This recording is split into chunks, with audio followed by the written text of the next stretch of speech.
I would rather chew glass than touch that cow. Those 8 words hit me harder than any fist I had ever taken in my 68 years of life. I stood inside the handicap stall of the marble-tiled bathroom at the Ritz-Carlton, my hand gripping the stainless steel railing so hard my knuckles turned white. My other hand was clenched into a fist ready to batter down the door. I knew that voice. It was the smooth, polished baritone of Bradley Pierce, the man who in less than 2 hours was scheduled to cut a 3-tier cake with my only daughter, Sarah. I stopped breathing. The air in the bathroom felt suddenly thin, suffocating, smelling of expensive cologne and betrayal. But look at her father's bank account. Another voice laughed. It was Chad Bradley's best man and college roommate. If you can hold your breath for 2 years, you will never have to work a day in your life again. Just think of the inheritance, Brad. The old man looks like he has 1 foot in the grave already. I heard the sound of a zipper, then the splash of water against the urinal. I closed my eyes, forcing my heart rate to slow down. I am Clint Sullivan. I built a logistics empire from a single second-hand delivery truck. I have negotiated with union bosses who wanted to break my legs and corporate sharks who wanted to strip my company for parts. I learned a long time ago that you do not strike when you are angry. You strike when you are ready. You are a genius, Brad. Chad continued, his voice echoing off the tiles. But seriously, how do you do it? She is so clingy. And let's be honest, she takes up half the bed. I close my eyes and think of the money. Bradley's laugh was a cold, sharp sound that made my stomach turn. I just tell her she is beautiful and she melts. She is so desperate for love she would believe me if I told her the sky was green. Once we are married, I will pay off my gambling debts with the wedding cash, and then I can keep my side piece happy. Sarah never has to know. Gambling debts. Side piece. The words burned into my brain. My daughter was not a bride to him. She was a transaction, a lifeline for a drowning man. I looked at my reflection in the polished metal of the toilet paper dispenser. I saw an old man in a tuxedo, yes. But beneath that I saw the truck driver who used to sleep in laybys with a tire iron under his seat. They thought I was a fragile old man with a fading mind. They thought I was the prey. They were about to find out that they had just locked themselves in a cage with a very patient predator. Before I continue this story of how I dismantled a con artist piece by piece, please like and subscribe to the channel. Let me know in the comments if you have ever had a gut feeling about someone that turned out to be exactly right. I waited until I heard the water running in the sinks. I took a deep breath, released my death grip on the railing, and unlocked the stall door. I stepped out. The silence that fell over the bathroom was instant. Bradley and Chad froze. Bradley's hands were covered in soap foam, his face draining of all color in a single second. He looked at me through the mirror, his eyes wide with panic. He knew. He knew I had been in the stall. He knew I must have heard everything. Mr. Sullivan, Bradley stammered, spinning around water dripping from his hands onto his shiny dress shoes. We didn't know you were in here. I stopped at the sink next to him. I looked him dead in the eye. This was the moment. I could end it right here. I could smash his face into the porcelain sink. I could drag him out to the ballroom and expose him to everyone. But that would be messy. Sarah would cry. She would defend him. She would say I was being controlling, that I misunderstood. She was in love, and love makes smart people blind. I needed more than violence. I needed total destruction. I reached up to my right ear and tapped the small beige device sitting there. It was a high-end hearing aid, one that cost $5,000 and worked perfectly. But right now it was my greatest weapon. I pulled it out and shook it violently, frowning like a confused pensioner. Damn piece of junk, I grumbled, my voice loud and slightly slurred. The battery died 20 minutes ago. I have been walking around in silence all night. I put the device back in my ear and looked at Bradley with a vacant, innocent smile. Did you say something, son? The music out there is too loud for my old ears. I came in here for some peace and quiet. The relief that washed over Bradley's face was insulting. His shoulders dropped 3 inches. He let out a breath he had been holding for 10 seconds. He exchanged a quick, smirking glance with Chad. "The old fool is deaf," their eyes said. "We are safe." "Oh, nothing," Dad Bradley said, his voice regaining its oily confidence. He even patted my shoulder with a wet hand. "We were just saying how beautiful the party is, and how lucky I am to be marrying Sarah." I forced myself not to flinch at his touch. I smiled, the picture of the doting, oblivious father. "You are a good boy, Brad. Sarah is lucky to have you. I just want my little girl to be happy. That is all I have ever wanted." "Of course," Dad Bradley said, drying his hands. "We should get back out there. The speeches are starting soon." "You go ahead," I said, turning the tap on. "I need to wash up." They left the bathroom laughing as soon as the heavy door swung shut. I stood there watching the water swirl down the drain. I washed my hands, scrubbing them as if I could wash away the filth of their presence. I was not losing my hearing. In fact, I had heard enough to sentence Bradley Pierce to a lifetime of regret. I dried my hands, straightened my tie, and looked in the mirror one last time. The grandfather was gone. The CEO was back. I walked back into the ballroom. It was a sea of crystal chandeliers, white roses, and people who pretended to like each other. In the center of it all was Sarah. She was sitting at the head table looking down at her engagement ring. She was 32, a brilliant accountant who could spot a tax error from a mile away, but who couldn't see that the man holding her hand was a parasite. She looked up and saw me approaching. Her face lit up, but I saw the shadow behind her eyes. She adjusted her dress, pulling the fabric away from her waist. She was self-conscious. I knew Bradley had been making subtle comments about her weight for months. "Just helpful advice for the wedding photos," he would say. I had stayed out of it because I wanted her to be independent. I realized now that my silence had been a mistake. I sat down next to her. Bradley was on her other side, whispering something in her ear that made her smile, a desperate, eager smile that broke my heart. He was playing the part of Prince Charming perfectly. He poured her water, he fixed a stray lock of her hair. He looked at her with an adoration that I now knew was as fake as a $3 bill. Clint Bradley's mother, Karen, leaned across the table. Her voice was shrill and demanding. "This venue is simply spectacular. Although I must say the service is a bit slow. We have been waiting for the champagne refill for 5 minutes. "I will take care of it," I said quietly. Bradley leaned in, bypassing Sarah, to talk to me. His greed was so palpable I could almost smell it. "Dad, speaking of taking care of things, I wanted to ask you something. I know this isn't the time, but Sarah and I were looking at that property in the hills again. The agent says if we don't put down the deposit by Monday, we lose it." He was doing it. He was asking for money in the middle of his own engagement party. He knew I wouldn't cause a scene in front of the guests. He was banking on my love for Sarah to open my wallet. Sarah looked down at her plate. "Dad, we can wait. We don't need a mansion right away." "Nonsense, baby," Bradley said, squeezing her hand a little too hard. "Your father wants us to have the best start possible." "Right, Dad." I looked at him. I saw the debt he was hiding. I saw the side piece he was funding. I saw the contempt he held for my daughter. And I smiled. "Absolutely," I said. I pulled out my checkbook from my inside pocket. Bradley's eyes widened. He practically salivated. "I want you two to be secure."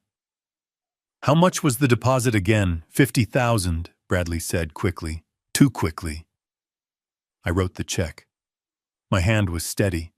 I signed my name with a flourish. I tore it out and handed it to him. He took it, his fingers trembling slightly. He didn't look at Sarah. He didn't say thank you to her. He just stared at the numbers. You are generous to a fault, Clint, Karen said, eyeing the check in her son's hand. It is an investment, I said, looking directly at Bradley. I believe in getting what you pay for. The rest of the night was a blur of toasts and forced laughter. I watched Bradley parade Sarah around the room like a trophy he had won at a county fair. He was charming to the guests, deferential to me, and seemingly affectionate to Sarah. But every time he thought a woman was looking, his smile dropped. I saw him checking his phone constantly. I saw him wink at Chad across the room. I saw the way he looked at the young catering staff with hungry eyes. I sat there sipping my iced tea, letting the anger crystallize into a cold, hard diamond of resolve. I was not just going to stop this wedding. I was going to dismantle Bradley Pierce's life. I was going to strip him of his reputation, his freedom, and his future. When the party finally wound down and the guests began to leave, Sarah came over to hug me. She smelled like vanilla and hope. "Thank you, Daddy," she whispered. "Today was perfect. He is perfect." I held her tighter than usual. "I am glad you are happy, sweetheart," I lied. "Go home, get some rest," I told them. "You have a big future ahead of you." I watched them drive away in the convertible I had leased for them. Bradley was driving. He didn't even open the door for her. As soon as their taillights disappeared around the corner, my posture changed. The slouch of the tired old man vanished. I walked to my own car, a black sedan that I kept meticulously clean. I sat in the driver's seat, the silence of the night wrapping around me. I didn't start the engine. Instead, I pulled out my phone. It was 11:45 p.m. I scrolled through my contacts until I found the name I needed. Leonard Vargas. Leonard was not a cheap lawyer. He was not a nice lawyer. He was the kind of man you called when you needed a problem to cease existing. He was a former forensic accountant turned private investigator turned attorney. He knew where the bodies were buried because he usually held the shovel. He answered on the second ring. "Clint, it's late. Is everything okay?" "No." "Leo," I said, my voice flat and hard. "Nothing is okay. I need you to open a file." "Who is the target?" Leonard asked, his tone shifting instantly from sleepy to professional. "Bradley Pierce," I said. "My future son-in-law. What do you need, a background check?" "No," I said. "I want a dissection. I want to know everything. I want his bank statements, his credit card receipts, his deleted emails, and his text messages. I want to know who he owes money to. I want to know the name of the woman he is seeing on the side. I want to know what he ate for breakfast 3 years ago." There was a pause on the line. "Clint, the wedding is in 2 months. This is going to be expensive, and it is going to be ugly. I don't care about the cost," I said. "I want him destroyed, Leo. I want to bury him so deep that he will need a map to find sunlight." "Understood," Leonard said. "I will start tonight." I hung up the phone and started the car. I drove home, the streetlights blurring past me. I thought about the check I had given Bradley. $50,000. It was a lot of money to most people. To me, it was bait. I knew exactly where that money was going. It wasn't going to a house deposit. It was going to a bookie or a debt collector. And once he cashed it, I would have him on wire fraud and theft by deception. I pulled into my driveway and looked at the dark windows of my empty house. My wife Diana had been gone for 5 years. She would have gutted Bradley with a kitchen knife the moment he called our daughter a cow. I missed her ferocity. I went inside, poured myself a glass of cheap bourbon, old habits from my trucking days die hard, and sat in my leather armchair. I didn't turn on the lights. I sat in the dark, replaying the conversation in the bathroom over and over in my head. I would rather chew glass than touch that cow. "Enjoy the glass, Bradley," I whispered to the empty room, "because I am about to feed you a whole banquet of it." My phone buzzed. It was a text from Sarah. "Thank you for everything, Dad. I love you.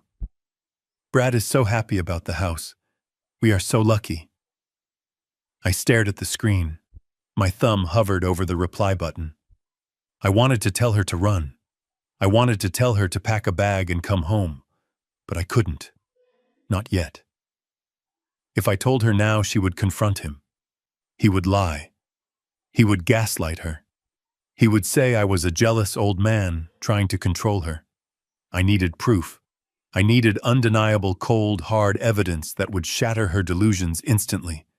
I needed her to see the monster, not just hear about him. I put the phone down. I wasn't going to sleep tonight. I had a war to plan. The engagement party was just the opening shot. Bradley Pierce thought he had hit the jackpot.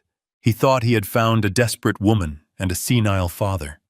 He was celebrating tonight. He was probably laughing with Chad spending my money in his head. Let him laugh.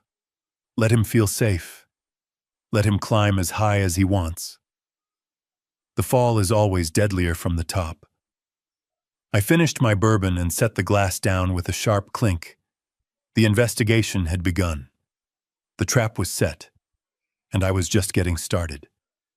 The digital clock on my nightstand flipped to 3:14 a.m.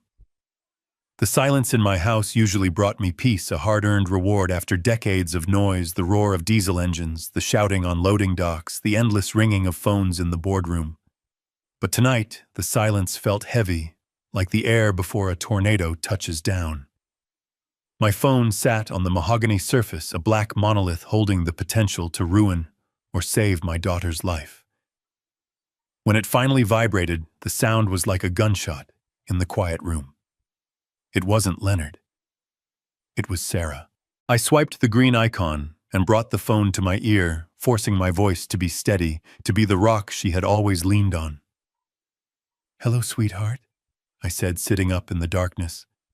"It is late. Is everything all right?" The sound that came back was a jagged, wet gasp for air. She was crying, that deep, chest-heaving sobbing that usually only happens when someone has died. My blood went cold. The trucker instinct in me wanted to grab a tire iron and drive to her apartment, to smash through the door and handle whatever was hurting her. But the CEO in me knew I had to sit still. I had to listen. "Daddy," she choked out, her voice small and broken. I don't think I can do this. I don't think I am good enough for him." I gripped the phone tight enough to crack the screen. Good enough for him, for the parasite who laughed about chewing glass rather than touching her, Sarah. "Listen to me," I said, my voice low and firm. "You are Sarah Sullivan. You are brilliant. You are kind. You are worth 10 of him. What happened? Did he say something to you?" There was a pause filled only by her ragged breathing. When she spoke, her voice was a whisper of shame that tore my heart into ribbons. "We were looking at the wedding photos from the engagement party," she said.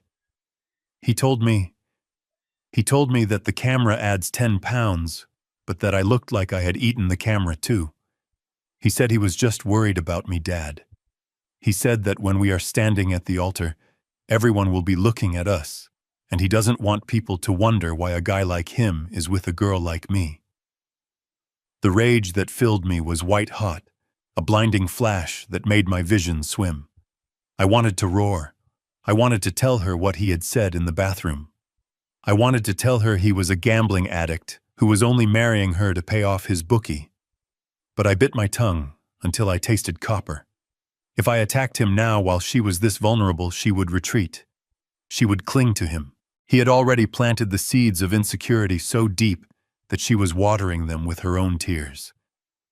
This was gaslighting in its purest, filthiest form. He was breaking her down so she would be grateful for the scraps of affection he threw her way. "That is nonsense, Sarah," I said, fighting to keep the growl out of my voice. "You are beautiful. You have your mother's eyes and her smile. He is lucky to be in the same room as you." "No, Dad, you don't understand." She interrupted me, and this was the part that hurt the most. She was defending him. She was justifying the knife he was twisting in her gut. "He is right. He just has high standards because he is so successful." He suggested, He suggested I go see a consultant tomorrow about liposuction. He said if I do it now, I will be healed in time for the wedding. He even offered to find the doctor for me. He says it is because he loves me and wants me to be my best self. Liposuction. He wanted to carve up my daughter to fit his ego. Or worse, he probably had a deal with the clinic, a kickback for referrals. Or he would ask me for the money for the surgery and pocket it. The depths of his depravity seemed to have no bottom. I closed my eyes, picturing Sarah alone in her apartment, looking in the mirror and hating what she saw because a con artist told her to. I remembered when she was 6 years old crying because a boy at school pulled her pigtails. I had fixed it then. I could fix this now, but the method had to be surgical. I couldn't just cut him out. I had to make her want to cut him out. Sweetheart, I said, forcing a calmness I did not feel. If you want to do that for yourself, that is one thing. But do not do it for him. A man who loves you as you are. He does love me, she insisted, her voice gaining a frantic edge. He is just stressed about the wedding. He wants everything to be perfect. I just need to try harder. I need to be the wife he deserves. I am sorry for calling so late, Dad.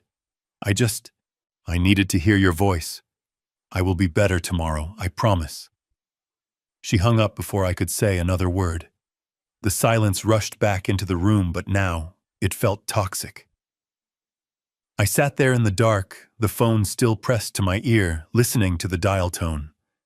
I realized then that I wasn't just fighting a greedy fiancé. I was fighting a brainwashing. He had hollowed her out. He had taken the confident, smart woman who ran my logistics division and turned her into a frightened little girl begging for approval. This wasn't just about money anymore. If he had just wanted my fortune, I might have written him a check to leave town. But he was destroying her spirit. He was taking the one thing I had left of Diana and crushing it for sport. My phone buzzed again. It was a text message, but not from Sarah. It was from Leonard. I found the bookie, and I found the girl. You are going to want to see this. I looked at the screen, the blue light illuminating my face in the darkness. The sadness evaporated, replaced by a cold, mechanical resolve. Sarah was in pain, and I had to let her feel it for a little while longer. It was the only way she would wake up.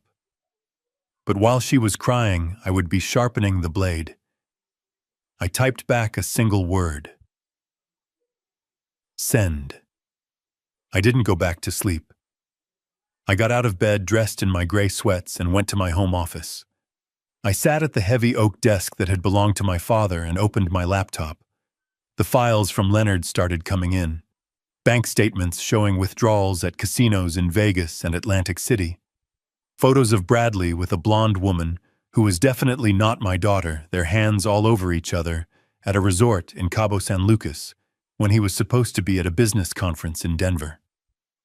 I looked at the timestamps. The trip to Cabo was 3 weeks ago. Sarah had been picking out flower arrangements while he was drinking margaritas with his mistress. I printed every single page.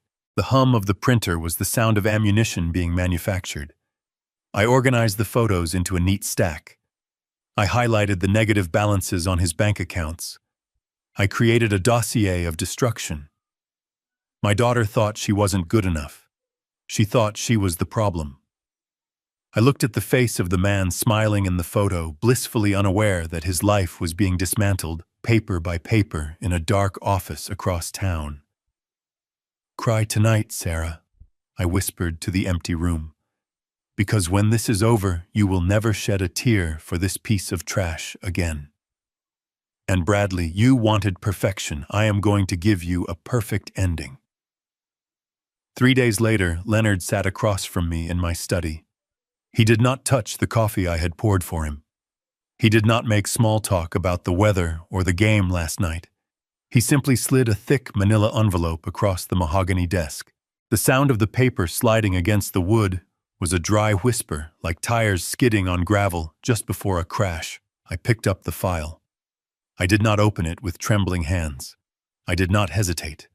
I spent 40 years in the cab of a Peterbilt, hauling steel and timber across every interstate in this country before I bought my first fleet. When you are hauling 80,000 pounds down a 6% grade in a blizzard, you do not panic. You check your gauges. You check your mirrors. You make the necessary adjustments to keep the rig on the road. I put on my reading glasses and opened the dossier. I read it exactly the way I used to read a bill of lading or a driver's logbook. I was looking for discrepancies. I was looking for the rot beneath the cargo. The first page was a spreadsheet of numbers. It was a financial autopsy. Bradley Pierce was not just broke.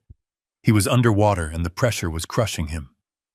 $250,000 in debt. It was not student loans. It was not a failed business investment. It was online poker and sports betting. There were transfers to offshore accounts and regular cash withdrawals at ATMs near underground casinos in the warehouse district. I ran my finger down the column of figures. He was paying interest on interest. He was robbing Peter to pay Paul, and now he planned to rob Sarah to pay everyone else. My daughter was not a wife to him. She was a bailout package. I flipped the page. The logistics of his infidelity were documented with the precision of a shipping manifest. Leonard had done his job well. There were photos taken with a telephoto lens, grainy but undeniable. Meet Jessica. She was 24 years old. She was his administrative assistant. The photos showed them at lunch, at dinner, entering a Motel 6 off the turnpike at 2 in the afternoon on a Tuesday. I looked at the timestamps. That Tuesday, Sarah had called me excited because she had found the perfect venue for the rehearsal dinner. While my daughter was planning their future, Bradley was in a cheap motel room laughing at her with another woman. I did not feel sadness. Sadness is a luxury for people who have time to grieve. I felt the cold, mechanical click of a transmission shifting gears. I was moving from observation to operation. Then came the transcripts. Leonard had retrieved deleted text messages from a cloud backup. This was the hazardous material. I read a conversation between Bradley and his best man, Chad. The text read, "I cannot believe I have to pretend to listen to the old man's war stories about the road. He smells like diesel and desperation. As soon as the ink is dry on the marriage license, I am putting him in a home. We will sell off the logistics company for parts. No one needs a trucking company run by a dinosaur." I stopped reading. I took off my glasses and rubbed the bridge of my nose. He smells like diesel. I looked at my hands. They were manicured now, soft from years of office work. But I remembered when they were permanently stained with grease and oil. I remembered sleeping in laybys in Arizona with a tire iron under my seat because I had to protect my cargo. I remembered missing my wife's birthdays and my daughter's school plays because I was driving through the night to build the empire that this boy wanted to sell for parts. He did not just want my money. He wanted to erase my legacy. He wanted to take the sweat and blood I had poured into my company and turn it into chips at a poker table. I looked up at Leonard. His face was a mask of professional neutrality, but I saw the disgust in his eyes. "He is thorough," I said, my voice flat. "He is reckless," Leonard replied. "He is arrogant. He thinks he is the smartest man in the room because he wears a $1,000 suit. He does not realize he is walking through a minefield." I closed the file. I did not slam it shut. I closed it gently, like closing the lid on a coffin. "He wants to sell the company," I said. "He wants to put me in a home." "He has already contacted a broker," Leonard said. "He made a preliminary inquiry about the valuation of Sullivan Logistics. He told them he would have controlling interest within 6 months." I stood up and walked to the window. I looked out at the dark driveway. I saw my reflection in the glass. I did not look like a dinosaur. I looked like a man who had just checked the load and found it secure. "He thinks I am a senile old trucker," I whispered to the glass. "He thinks I am just a checkbook with a pulse." I turned back to Leonard. Do not touch him yet, I said. Let him run. Let him think the road is clear. Leonard nodded. And Sarah? She needs to see the crash, I said. If I tell her now, she will not believe me. She will think I am the villain. She needs to see the wreckage with her own eyes. I sat back down at my desk. I opened the bottom drawer and pulled out a bottle of cheap rye whiskey, the kind I used to drink when I could barely afford to fill the tank. I poured 2 glasses. I pushed one toward Leonard. Drink up, Leo, I said. We have a lot of work to do. He wants to play games with my company. I am going to show him how we handle hijackers in this business. I picked up the file again. I memorized the name of the bookie. I memorized the address of the motel. I memorized the timestamps. This was not just evidence anymore. This was the route map for his destruction. Bradley Pierce wanted to take the wheel, fine. I was going to let him drive. But I was going to cut the brake lines first. The following Tuesday morning, I sat in my corner office on the top floor of the Sullivan Logistics headquarters. The view from here was usually my favorite thing in the world. I could see the vast expanse of the distribution yard, the rows of 18-wheelers lined up like soldiers, and the constant rhythmic movement of commerce that I had built from nothing. But today I kept the blinds drawn halfway down. I needed the room to feel smaller, dimmer. I needed to look like a man whose empire had become a burden rather than a triumph. I had spent an hour before Bradley arrived setting the stage. I loosened my tie until it looked sloppy. I left a bottle of antacids conspicuously on the desk. I even practiced a heavy, weary sigh that rattled in my chest. If Bradley Pierce wanted to believe I was a dinosaur on the verge of extinction, I was going to give him a fossil. Leonard had drafted the document sitting in front of me. It was 40 pages of dense legal terminology bound in a blue folder. It was a masterpiece of entrapment. It was not just a contract. It was a bear trap painted gold. My assistant buzzed in. Mr. Pierce is here, sir. Send him in, I said, making my voice sound thin and tired. The door opened and Bradley walked in. He was wearing a navy blue suit that probably cost more than my first truck. He walked with a strut, a bounce in his step that screamed ownership. He looked around the office, his eyes lingering on the mahogany shelves, the leather sofa, and the scale models of my fleet. He was not looking at a workspace. He was measuring the drapes. He was imagining himself sitting in my chair. "Dad," he said, flashing that bright, predatory smile. "You wanted to see me, is everything okay?" You sounded serious on the phone. I stood up slowly, pressing my hands against the desk, as if lifting my own weight was a struggle. I didn't offer a firm handshake. I offered a weak, trembling grip. "Sit down, son," I said, gesturing to the chair opposite me. "I needed to talk to you. Man to man." Bradley sat crossing his legs comfortably. He leaned forward, feigning concern, but I saw the hunger in his eyes.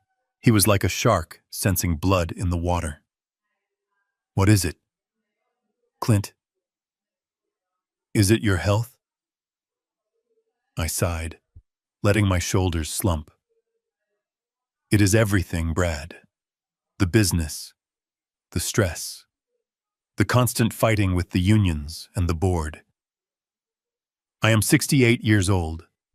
I have spent my life on the road or in this office. I am tired. I look at you and I see energy. I see the future." Bradley nodded, trying to look solemn, but the corner of his mouth twitched. "I understand. You have worked hard. You deserve a break." "I deserve to rest," I corrected him. "I want to retire, Brad. I want to step down as CEO. I want to hand the reins over to someone I trust, someone who is going to be family." I watched him process the words. It was like watching a slot machine hit the jackpot. His pupils dilated. He sat up straighter. This was it. The moment he had been scheming for. The coup was happening without him even having to lift a finger. "I would be honored, Clint," he said, his voice dropping an octave to sound serious and executive.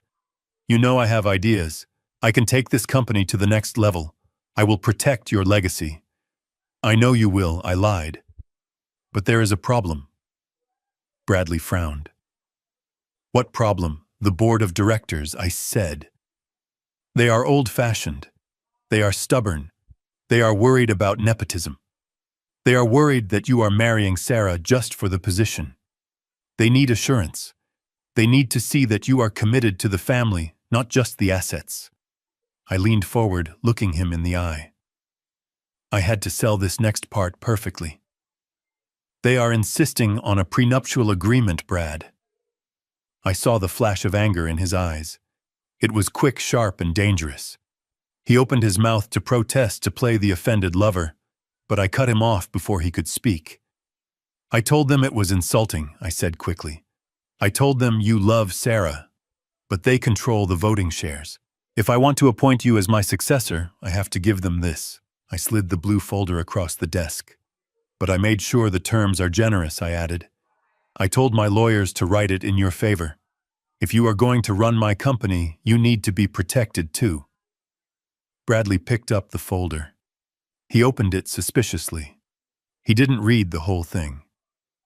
Men like Bradley never read the fine print because they think they already know how the world works. He scanned the pages looking for the numbers. Look at Clause 4. B, I said helpfully. He turned the page. I watched his eyes scan the text. I saw the exact moment he read the number. If the marriage dissolves after 2 years for any reason initiated by Sarah Sullivan, Mr. Bradley Pierce shall receive a lump sum payment of $5 million as compensation for his time and contribution to the family estate.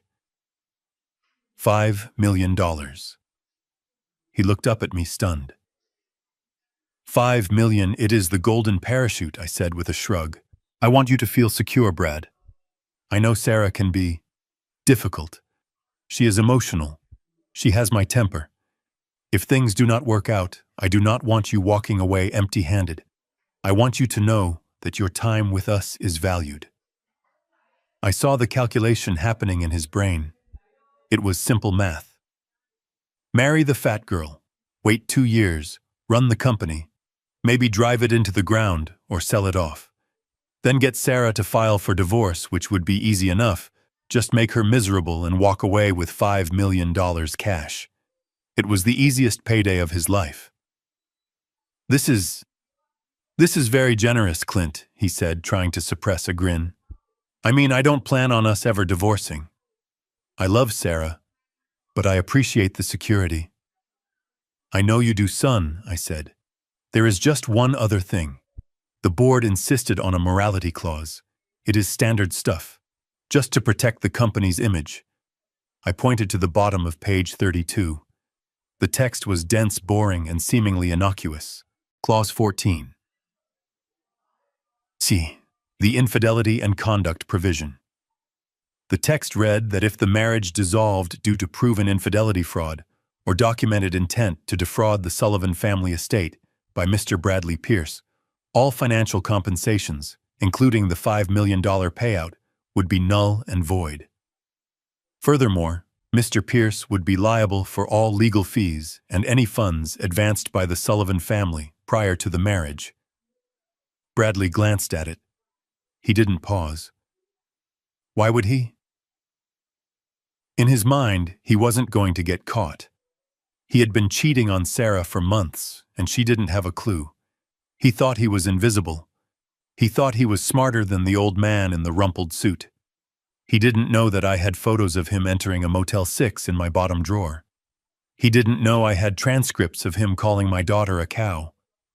He didn't know that documented intent to defraud included text messages to his best friend about selling my company for parts. Oh, this is fine, Bradley said dismissively.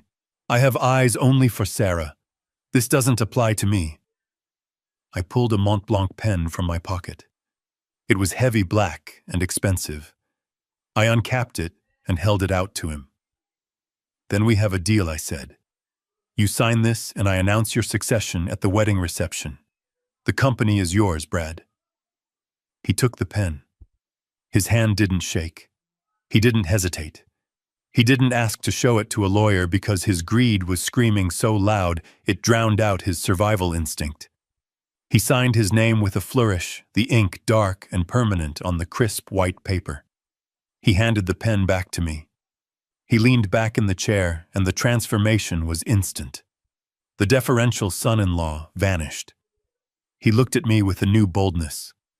He was already the CEO in his mind. He was already imagining which of my employees he would fire first. "Thanks, Clint," he said, dropping the dad. "You won't regret this." I took the folder and closed it. I placed it squarely in the center of the desk. "I know I won't," I said. He stood up, buttoning his jacket. "I have to run. I have a meeting with the caterers. Sarah wants to change the flowers again. You know how she gets." I nodded. "I know. Give her my love." I watched him walk to the door. He paused with his hand on the knob and looked back at me. "By the way, Clint," he said, "once the wedding is over, we should talk about modernizing the fleet. Those old Peterbilts are costing a fortune in maintenance. We should lease new units, cut costs." He was already dismantling my legacy. He was already selling off the trucks I had bought with my own sweat. "We will talk about it," I said, "after the wedding." He winked at me and walked out. The door clicked shut. The silence returned to the office. I sat there for a long time staring at the blue folder. I touched the leather cover. It felt cold. He had signed it. He had walked right into the cage and locked the door behind him. I picked up the phone and dialed Leonard. "He signed," I said. "Good," Leonard replied. "I just got the footage from the car." "What footage?" I asked. "You gave him the Mercedes yesterday, right?" Leonard asked. "Yes. Well, he took it for a test drive last night, with Jessica." "You are going to want a drink before you watch this, Clint. It is explicit. And he talks about the plan. He says it out loud." I felt a grim satisfaction settle in my gut. It was done. The trap wasn't just set. It had been sprung. Bradley Pierce was walking around as a dead man. He just didn't know he had stopped breathing yet. "Send it to the secure server," I said. "And Leo, make sure the police are on standby for the wedding. We are going to need them." I hung up and turned my chair to face the window. I looked out at the trucks moving in the yard. I wasn't tired. I wasn't old. I was the man who kept this country moving, and I had just secured the most important cargo of my life, my daughter's freedom. The waiting room of the aesthetic surgery clinic smelled of lavender and rubbing alcohol, a scent that tried to mask the pain being purchased behind the frosted glass doors. I sat in a leather chair that cost more than the transmission on my first rig, thumbing through a magazine I was not reading. My leg bounced nervously, a habit from long nights hauling freight across the interstates when the coffee wore off, and only adrenaline kept the wheels turning. But I was not driving tonight. I was the passenger in a vehicle heading straight for a cliff, and I had to keep my mouth shut while the driver accelerated. The door opened, and the surgeon beckoned us in. He was a man with teeth too white and skin too tight, a salesman of insecurities. Sarah walked in with her head down, wearing a hospital gown that seemed to shrink her spirit even further. Bradley walked in like he owned the building. He had his hand on the small of her back, not in a gesture of support, but of ownership, a steering hand guiding a piece of livestock. I stood in the corner, the silent bankroll, the fading father. The surgeon picked up a black marker. The sound of the cap popping off was loud in the sterile silence. He asked Sarah to stand on a small platform. She shivered. The air conditioning was freezing. Bradley crossed his arms and critiqued her like he was inspecting a used truck for rust. "Take a little more off the hips, Doc," he said, pointing a manicured finger at my daughter. "And the arms. She wants to look toned in the dress. We do not want any spillover." Sarah looked at me, her eyes wide and wet with humiliation. She was begging me to stop it. She was begging me to be her dad, to roar like a lion, and throw these two men through the window. Every fiber of my being screamed to do it. My muscles tensed, ready to strike. I wanted to grab that marker and shove it down Bradley's throat, but I forced myself to stay frozen. If I saved her now, she would resent me. She would think I was controlling her. She would think I did not want her to be beautiful. She needed to feel the cold tip of that marker on her skin. She needed to hear the man she loved reducing her body to a series of problem areas to be surgically removed. I cleared my throat and adjusted my hearing aid, feigning a moment of confusion. "Is this safe, doctor?" I asked, my voice quavering just enough. "My Sarah is perfect to me, but she says this is what modern brides do." Bradley rolled his eyes at the surgeon, a silent commiseration about the senile old man in the corner. "It is very safe, Mr. Sullivan," the doctor said smoothly. "Routine. We will just sculpt her a little, help her reach her potential." Sculpt her. Like she was clay. Like she wasn't a living, breathing woman who had graduated with honors and managed a fleet of 500 trucks. "Do it," Sarah whispered. "Just do it. I want to look right." I watched as the doctor drew black circles on her skin, mapping out her insecurities. I wrote the check for the deposit right there in the office. $30,000 to mutilate my daughter's self-esteem. As I handed it to the receptionist, I felt like I was paying a ransom, but the hostage was not coming home yet. The torture did not end at the clinic. It followed us to the dinner table. 2 nights later, I invited them over to the house. I had spent the afternoon in the kitchen cooking Sarah's favorite meal. Pot roast with carrots and potatoes slow-cooked until the meat fell apart with a fork. It was the meal Diana used to make when Sarah had a bad day at school. It was comfort on a plate. The house smelled of thyme and beef broth, a smell that usually brought a smile to Sarah's face. When they arrived, she walked into the kitchen and inhaled deeply, her eyes lighting up for the first time in weeks. "Oh, Dad, that smells amazing," she said, reaching for a roll from the basket. Bradley's hand shot out and slapped her wrist. Not hard enough to leave a bruise, but hard enough to sting, hard enough to shock. "No carbs, babe," he said, his voice sharp. "The surgery is in 2 weeks. You are on a liquid prep diet. Do you want the doctor to have to cut deeper? Do you want scars?" Sarah pulled her hand back like she had been burned. She looked at the roll and then at Bradley. "Just one, Brad." "I am starving.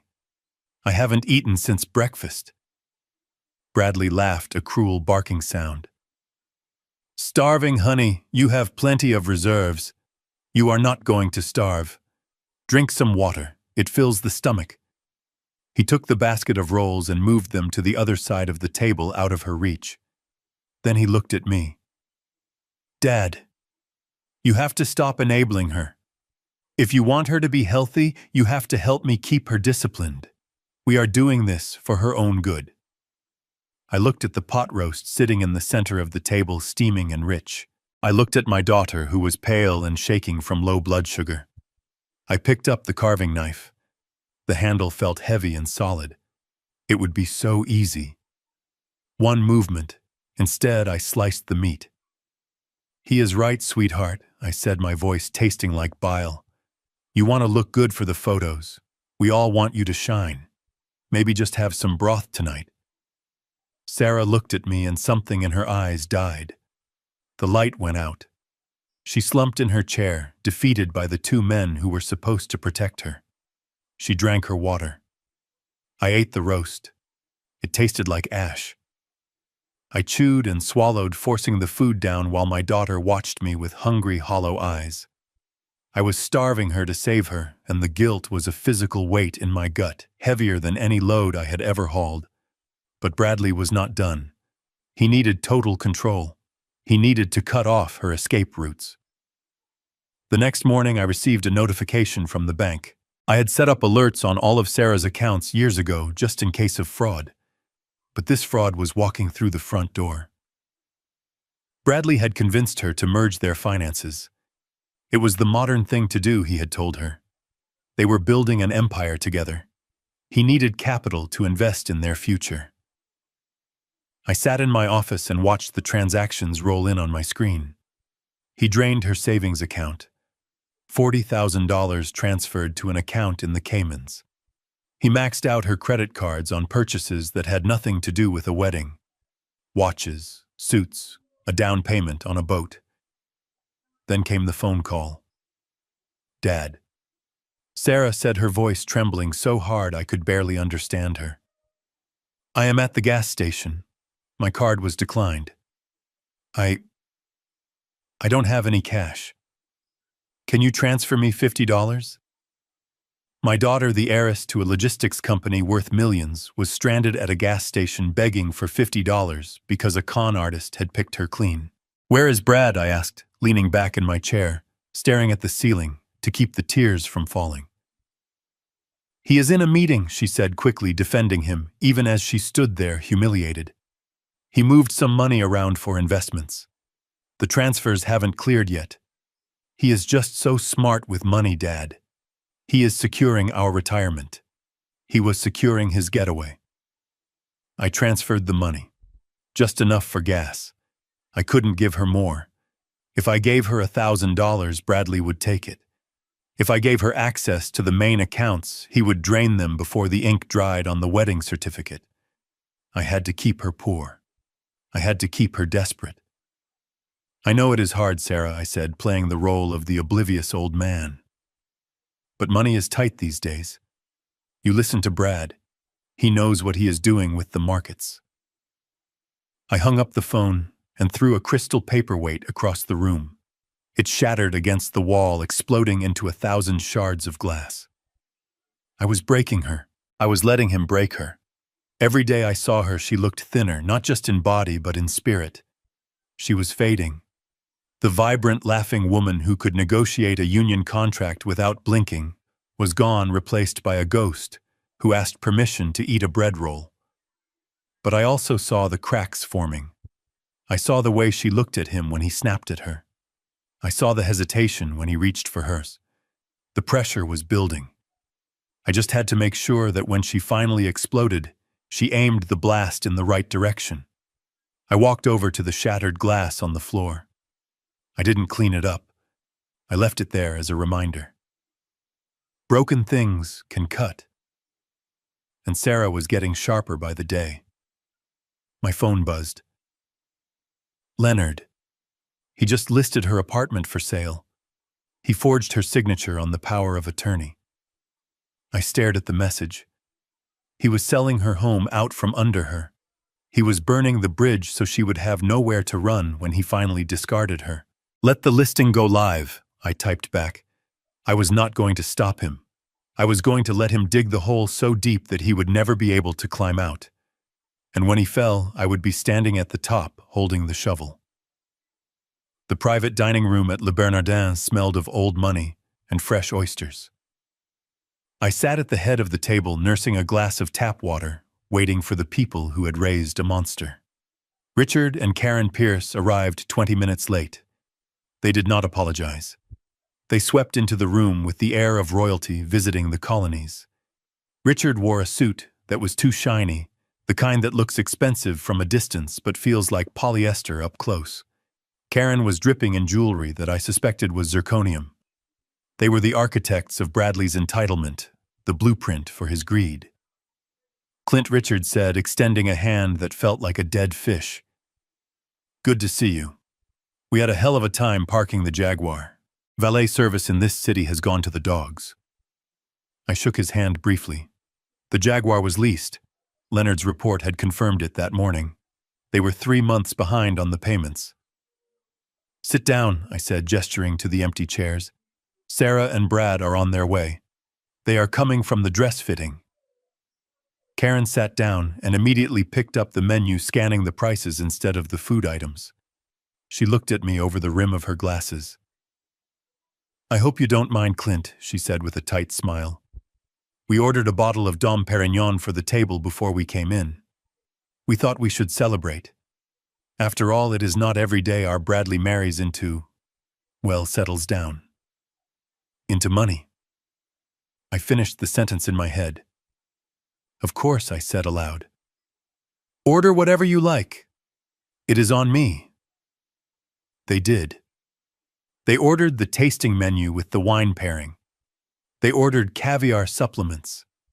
They ate like people who were starving but trying to look bored by the abundance. When Sarah and Bradley finally arrived, the dynamic in the room shifted. Sarah looked exhausted. Her dress hung loosely on her frame, evidence of the starvation diet Bradley had enforced. She smiled when she saw us, but it was a fragile thing like cracked glass. Bradley kissed his mother on the cheek and shook his father's hand. He ignored me until he realized I was watching him. "Dad," he said, giving me a nod. "Good to see you." Dinner was a masterclass in passive aggression. Richard spent the first course talking about his glory days as a consultant, a vague term that I knew actually meant he moved money between failing shell companies. He asked me about my business, but not out of interest. He asked with the sneer of a man who thinks manual labor is a disease. So Clint, Richard said, wiping grease from his lip with a linen napkin. "Brad tells me you started as a driver, like actually driving the trucks." "That is right," I said, cutting my steak. 18 wheels and a prayer. Richard chuckled, looking at Karen. "Fascinating. I suppose it must be quaint to build a business with your hands." We always focused on intellectual capital, strategy, the big picture. It is good that Brad is stepping in. You need someone with a modern touch, someone who doesn't smell like the highway. I chewed my steak slowly. It was perfectly cooked, but it tasted like cardboard. He was insulting me at my own table, eating my food, drinking my wine, and telling me I was obsolete. "Brad has a lot of energy," I said neutrally. Karen chimed in, looking at Sarah. "And Sarah, darling, you look better. The diet is working, although you still have a little bit of a chin situation happening. Maybe ask the photographer to shoot from above." Sarah put down her fork. She hadn't taken a bite. She looked at Bradley, waiting for him to defend her, waiting for him to tell his mother to shut up. Bradley just nodded. "Mom has a good eye, babe. You should listen to her. We want the photos to be timeless." I gripped my steak knife. The handle dug into my palm. I wanted to flip the table. I wanted to tell Karen that her necklace was fake and her son was a thief, but I couldn't. Not yet. I needed them to feel safe. I needed them to feel like they had won. I cleared my throat. I reached into my jacket pocket and pulled out a heavy velvet box. It wasn't a ring box. It was the size of a brick. I put it on the table. The sound it made was heavy and expensive. The conversation stopped. Richard's eyes darted to the box. Karen stopped chewing. Bradley sat up straighter. "I know things have been stressful," I said, making my voice sound weary and sentimental. "The wedding planning, the diet, the business transition. I know I am an old trucker. I don't know much about intellectual capital or strategy, but I know about taking care of family." I opened the box. Inside, resting on black satin, was a set of heavy brass keys. They gleamed under the chandelier light. "This is for you," I said, looking at Bradley and Sarah. But mostly I was looking at Bradley's parents. I wanted to see the greed hit them. Bradley's breath hitched. "Is this—" "It is the house in the hills," I said. "The one you wanted. The deposit wasn't enough. I bought it outright. Cash. It is yours. A wedding gift." The silence was shattered by a collective gasp from the pierced side of the table. Richard choked on his wine. Karen's eyes bulged. Bradley reached out and touched the keys as if they were a holy relic. "You bought it," Bradley whispered. "The whole thing debt-free," I said. $3 million, 5 bedrooms, pool, guest house. It is all yours." Karen let out a squeal of delight. She clapped her hands together. "Oh, Clint, you are— well, you are magnificent." "A house, Richard. Did you hear? Our son has a mansion. Richard leaned back, a smug grin spreading across his face. He looked at me differently now. I wasn't just a dirty trucker anymore. I was a golden goose. Well, Clint, he said, raising his glass.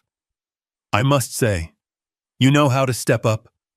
This is a proper start for a Pierce. A proper start for a Pierce, not a Sullivan.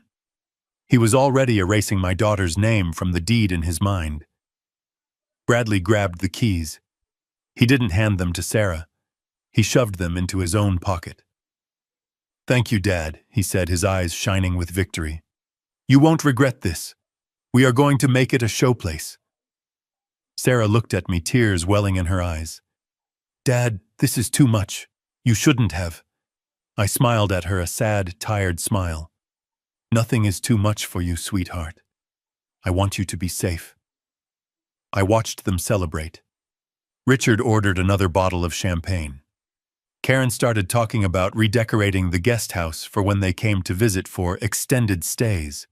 Bradley was texting under the table, probably telling Chad or his mistress that he had just scored a $3 million payday. They didn't ask about the paperwork. They didn't ask to see the deed. They were so blinded by the shiny brass keys that they didn't ask a single question. If they had, they might have noticed that the keys were not accompanied by a title transfer. They might have learned that the house was not purchased in Bradley's name or even Sarah's name. It was purchased by the Sullivan Family Charitable Trust, a legal entity I had established 20 years ago to support retired drivers. Technically, legally, and irrevocably, the house was an asset of the charity. Bradley and Sarah were listed as caretakers with a revocable right of residency. It was a glorified rental agreement, and the lease had a clause. A very specific, very brutal clause. Residency is contingent upon the moral standing of the occupants and their employment within the Sullivan Logistics Corporation. Any act of fraud, embezzlement, or criminal activity immediately terminates the agreement and results in immediate eviction and liability for fair market rent for the duration of the stay. I wasn't giving them a house. I was giving them a prison cell with a pool. And the moment I exposed Bradley, the trust would kick him to the curb and sue him for back rent. But tonight, I let them drink the champagne. I let Richard brag about his son's success. I let Karen plan her garden parties in my yard. I sat there, the dumb, generous trucker, and I watched them dig their own graves with silver spoons. When the check came, Richard didn't even reach for his wallet. He just looked at me and smiled. Great dinner, Clint, he said. Really top-notch. I paid the bill. $2,000. It was a cheap price for the look on their faces when the axe finally fell. As we walked out to the valet stand, Bradley put his arm around Sarah. He pulled her close, but his eyes were on the valet bringing around the Mercedes I had given him. I love you, babe, he said loud enough for me to hear. We are going to be so happy in that house. Sarah leaned into him, desperate to believe him. I love you too, Brad. I watched them drive away. Richard and Karen followed in their leased Jaguar, honking the horn in celebration. I stood on the sidewalk alone. The night air was cool. I took a deep breath. Enjoy the house, Bradley, I whispered. Don't unpack. I got into my car. My phone buzzed. It was Leonard. I have the final piece, the message read. The wedding is in 3 days. Are we still a go? I looked at the message. I thought about Sarah's hollow eyes. I thought about Karen's insults. I thought about the keys in Bradley's pocket. We are a go, I typed. Load the cannon. The dinner was over. The pleasantries were finished. Now it was time for the slaughter. The night before my only daughter's wedding was not spent pacing the floor or rehearsing a sentimental toast about love and commitment. It was spent in the dark silence of my home office, sitting in the same leather chair, where I had built an empire, staring at the glowing rectangle of my laptop screen. The house was empty. Sarah was staying at the bridal suite in the hotel, trying to get her beauty sleep for the big day, unaware that the man she was dreaming about was currently starring in a horror movie on my computer. I had a bottle of Old Crow on the desk. It was bottom shelf whiskey, the kind that burns going down and leaves a taste of gasoline in your throat. It was the only thing I drank when I was driving long haul because it was cheap and it did the job. Tonight, I needed it. I needed to remember who I was. I needed to remember the grit and the dirt because I was about to wade through a sewer. Leonard had uploaded the file an hour ago. The file name was innocuous, just a string of dates and timestamps, but I knew what it contained. It was the footage from the internal camera I had installed in the Mercedes S-Class, the $80,000 engagement gift that Bradley had driven away in with a smile that could sell ice to an Eskimo. I took a long pull from the bottle, feeling the liquid fire coat my stomach. Then I pressed play. The video was high definition, crisp and clear, even in the low light of the car interior.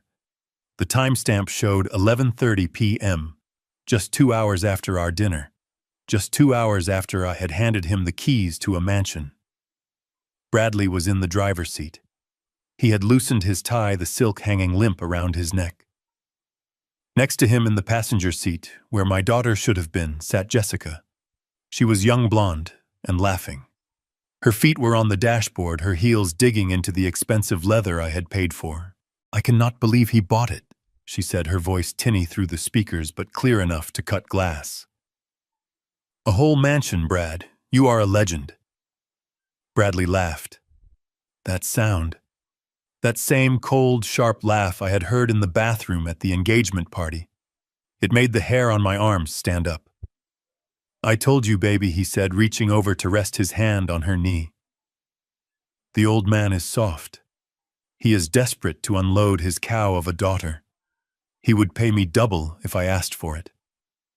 Did you see his face when I signed the prenup? He thought he was being so clever with his little clauses. I leaned closer to the screen, watching his face. He looked demonic in the dashboard lights, shadows dancing across his eyes. "He thinks he trapped me," Jessica giggled. "What was it?" "The infidelity clause," Bradley snorted. "A piece of paper. That is all it is. Who is going to prove anything?" The old man goes to bed at 8 o'clock, and Sarah. She is so dumb she thinks I am working late when I am with you. I could bring you into our bed and tell her you are a sleep therapist, and she would believe me. She is pathetic, Jess. Just pathetic. I felt a vein throb in my temple.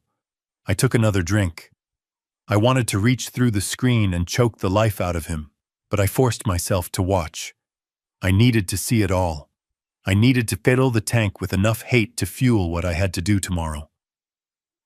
The car was parked somewhere secluded, overlooking the city lights. I watched as they moved together. I watched the betrayal happen in real time in the car I bought for his wedding. But it was the conversation after that truly sealed his fate. It was the conversation that turned this from a cheating scandal into a death sentence. They were lying back in the reclined seats, sharing a cigarette. The smoke curled up toward the camera lens. "So what is the plan, really?" Jessica asked, tracing a finger down his arm. "Can we really pull this off? 2 years is a long time to pretend." Bradley exhaled a plume of smoke. "It is not 2 years. That is just the safety net. Listen to me. Once we are married tomorrow, the clock starts ticking on the company. Clint wants to retire. He is going to hand over operational control within the month. I already have the buyers lined up for the fleet." He took a drag of the cigarette, his eyes gleaming. "We strip the assets," he said calmly, like he was talking about ordering lunch. "We sell the trucks. We sell the warehouses. The real estate alone is worth $50 million. We liquidate everything. We take the cash and we bury it in shell companies where the old man cannot touch it. By the time he realizes the company is hollowed out, it will be too late." And Sarah, Jessica asked. "What about the cow?" Bradley smirked. "That is the best part. Once I have the money secured, I do not need to wait for the divorce. I am going to make her life such a living hell she will leave me. I will move her into the guest house. I will tell her she is too fat to be seen in public. I will cut off her access to the accounts. I will break her down until she is begging for a divorce just to escape. And then I will point to the prenup and say she filed so I get the payout." He laughed again. "I am going to kick her out of her own house, Jess. I am going to throw her clothes on the lawn and change the locks. And then you and I are going to redecorate." I paused the video. I sat in the silence, the hum of the computer fan the only sound in the room. I looked at the frozen image of Bradley's face twisted in a sneer of pure malice. He wasn't just a cheater. He was a predator. He was planning to psychologically torture my daughter. He was planning to imprison her in her own home, starve her of resources, and break her mind until she crumbled. He wanted to destroy my life's work and leave my child in the ruins. I finished the bottle of Old Crow. I set the empty glass down on the desk. "You made a mistake, Bradley," I whispered to the screen. "You thought you were playing chess with a pigeon. You thought you could knock over the pieces and strut around." I opened the drawer of my desk and pulled out a fresh flash drive. I plugged it in and copied the video file. I copied the audio file from the bathroom. I copied the bank statements Leonard had found. I copied the text messages. I held the drive in my hand. It was small, light plastic, but it weighed more than a freight train. It was the payload. I stood up and walked to the closet. I pulled out my tuxedo. It was freshly pressed, hanging in a plastic bag. I looked at it. Tomorrow I was going to walk my daughter down the aisle. I was going to give her away. But I wasn't giving her to Bradley. I was giving her back to herself. I went to the window and looked out at the night. The sky was beginning to turn a majestic purple in the east. Dawn was coming. The wedding day. Most fathers worry about the weather on their daughter's wedding day. They worry about the catering. They worry about the band. I wasn't worried about any of that. I went back to the computer and opened my email. I drafted a message to the head of security at the venue, a man I had known for 20 years. "Do not let anyone leave until I give the signal, and have the local PD waiting at the service entrance. We are going to have a guest leaving in handcuffs." I hit send. Then I opened another file. It was a speech. The traditional father of the bride speech. I highlighted the text and hit delete. The cursor blinked on the blank white page, a rhythmic pulse like a heartbeat. I didn't need a speech. I needed an indictment. I started typing. I typed out the transcript of what he said in the bathroom. I typed out the transcript of what he said in the car. I typed out the numbers of his debts. I typed out the name of his mistress. I printed the pages. The printer whirred and spat them out one by one, warm and sharp. I folded the papers and put them in the inside pocket of my tuxedo jacket right next to my heart. I turned off the computer. The room plunged back into darkness. I wasn't Clint the CEO anymore. I wasn't Clint the nice old man. I was Clint the trucker who had once driven through a hurricane to deliver medical supplies because people were counting on me. I was the man who held the wheel when the world was trying to blow me off the road. I walked to the bathroom and splashed cold water on my face. I looked at my reflection. My eyes were red-rimmed and tired, but they were hard, stone hard. "I am coming for you, son," I said to the mirror. I went to the kitchen and made a pot of coffee, black and strong. I sat at the kitchen table and watched the sun come up. I watched the light hit the trees in the backyard, the trees Sarah used to climb when she was a little girl. I remembered the day she fell out of the oak tree and broke her arm. I remembered how she didn't cry until she saw the look on my face. She was tough. She was a Sullivan. Bradley thought he could break her. He thought he could turn her into a victim. He was about to find out that Sullivans don't break. We might bend. We might bleed.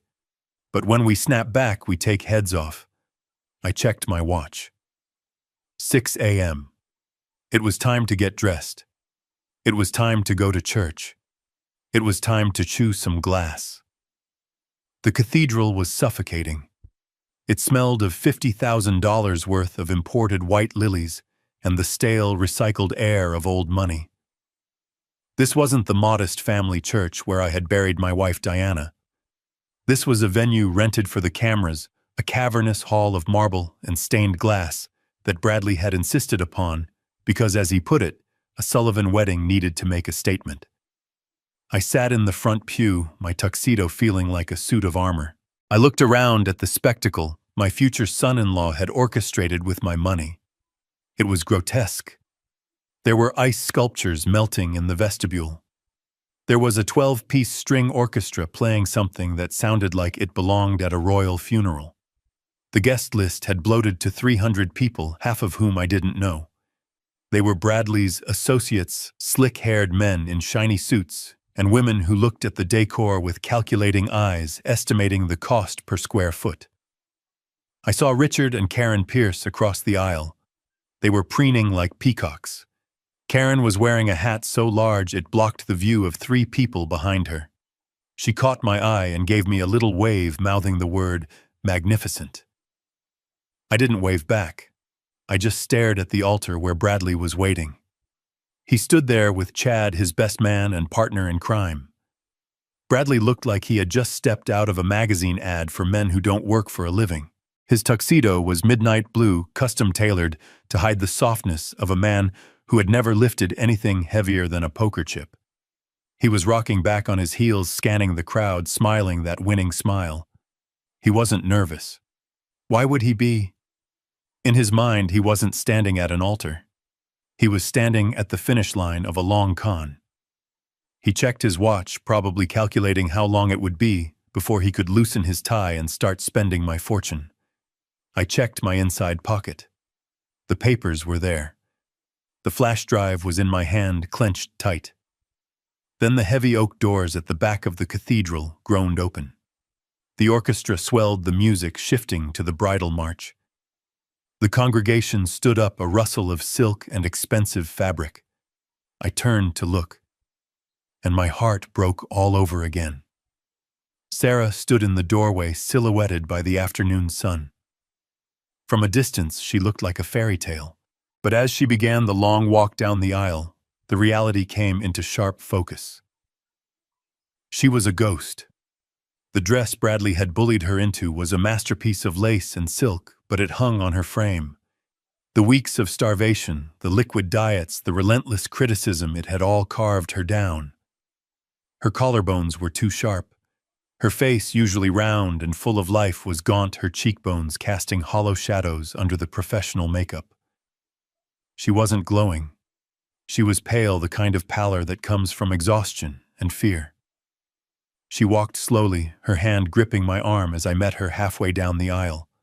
I felt her trembling. It wasn't the nervous tremble of a bride. It was the weakness of a woman running on empty. "You look beautiful, sweetheart," I lied, whispering into her ear. She looked up at me, her eyes huge and watery. "Do I?" "Dad," Brad said, the dress still looked a little tight in the waist this morning. I swallowed the bile rising in my throat. I patted her hand, feeling the fragile bones beneath the white glove. "He is wrong," I said.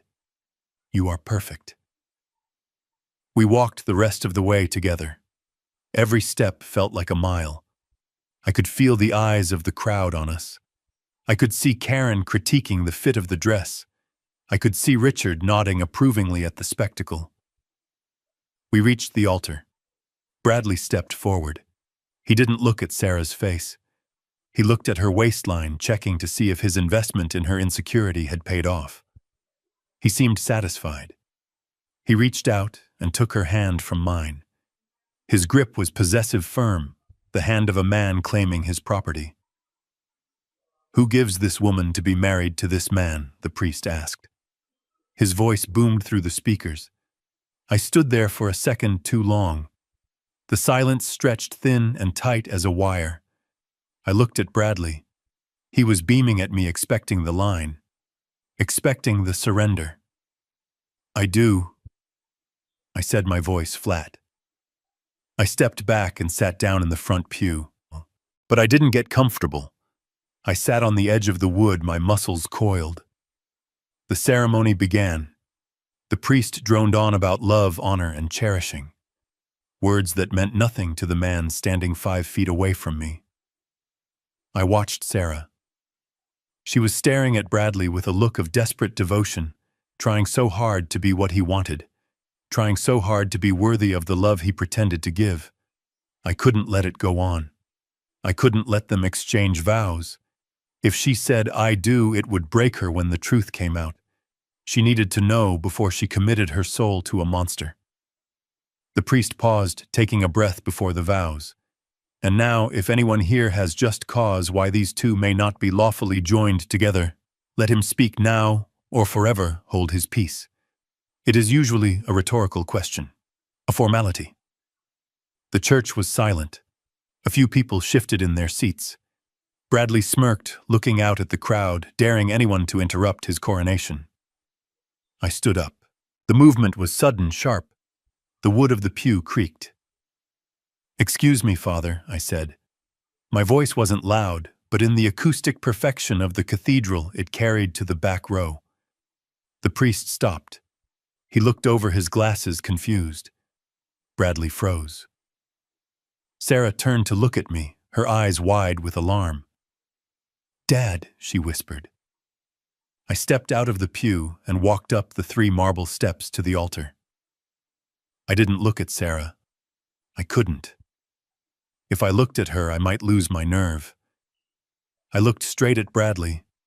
He stared back at me, confused, for a microsecond. But then his arrogance kicked in. He remembered the conversation in my office. He remembered the prenup. He remembered the promise of a succession announcement. A slow, greasy smile spread across his face. He nudged Chad with his elbow. He winked. He actually winked at his best man. He thought this was it. He thought the senile old man was confused about the schedule. He thought I was so eager to hand over the company that I couldn't even wait for the reception. He thought I was about to give a speech, handing him the keys to the kingdom right there in the house of God. "It is okay," Father Bradley said, his voice smooth and magnanimous. He turned to the crowd, raising his hands like a politician. "My father-in-law is a man of action. He has some wonderful news he wants to share with everyone. Please, Clint, take the floor." He stepped aside, gesturing to the lectern, where the microphone stood.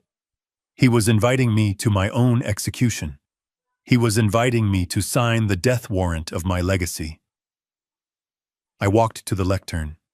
I gripped the sides of the wood. I looked out at the sea of faces. I saw Richard and Karen looking smug. I saw my employees looking confused. I saw Sarah looking terrified. And then I looked at Bradley Pierce. He was standing with his chest puffed out, the king of the world. I reached into my pocket and pulled out the papers. I pulled out the flash drive. I placed them on the lectern. I tapped the microphone.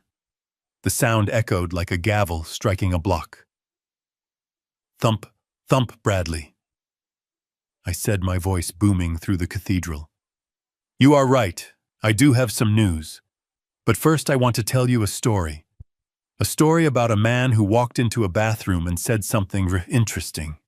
The smile dropped from Bradley's face like it had been cut with a knife. The color drained out of him so fast he looked like a wax figure. He remembered. The bathroom, the hearing aid, the trap snapped shut, and the echo of it filled the room. "You know, folks," I began, my voice steady and warm, leaning into the microphone just enough to create an intimate atmosphere in that cavernous room. "When a father gives away his only daughter, he looks for certain qualities in the man standing at the end of the aisle. He looks for honesty. He looks for integrity. He looks for a man who speaks the truth even when he thinks no one is listening." I looked down at Bradley. He was beaming. He nodded at me, a gracious, humble nod, encouraging the old man to finish his rambling so we could get to the part where I handed over the keys to the kingdom. He thought I was praising him. He thought this was the preamble to the coronation. He squeezed Sarah's hand, performing the role of the devoted lover for the cameras and the crowd.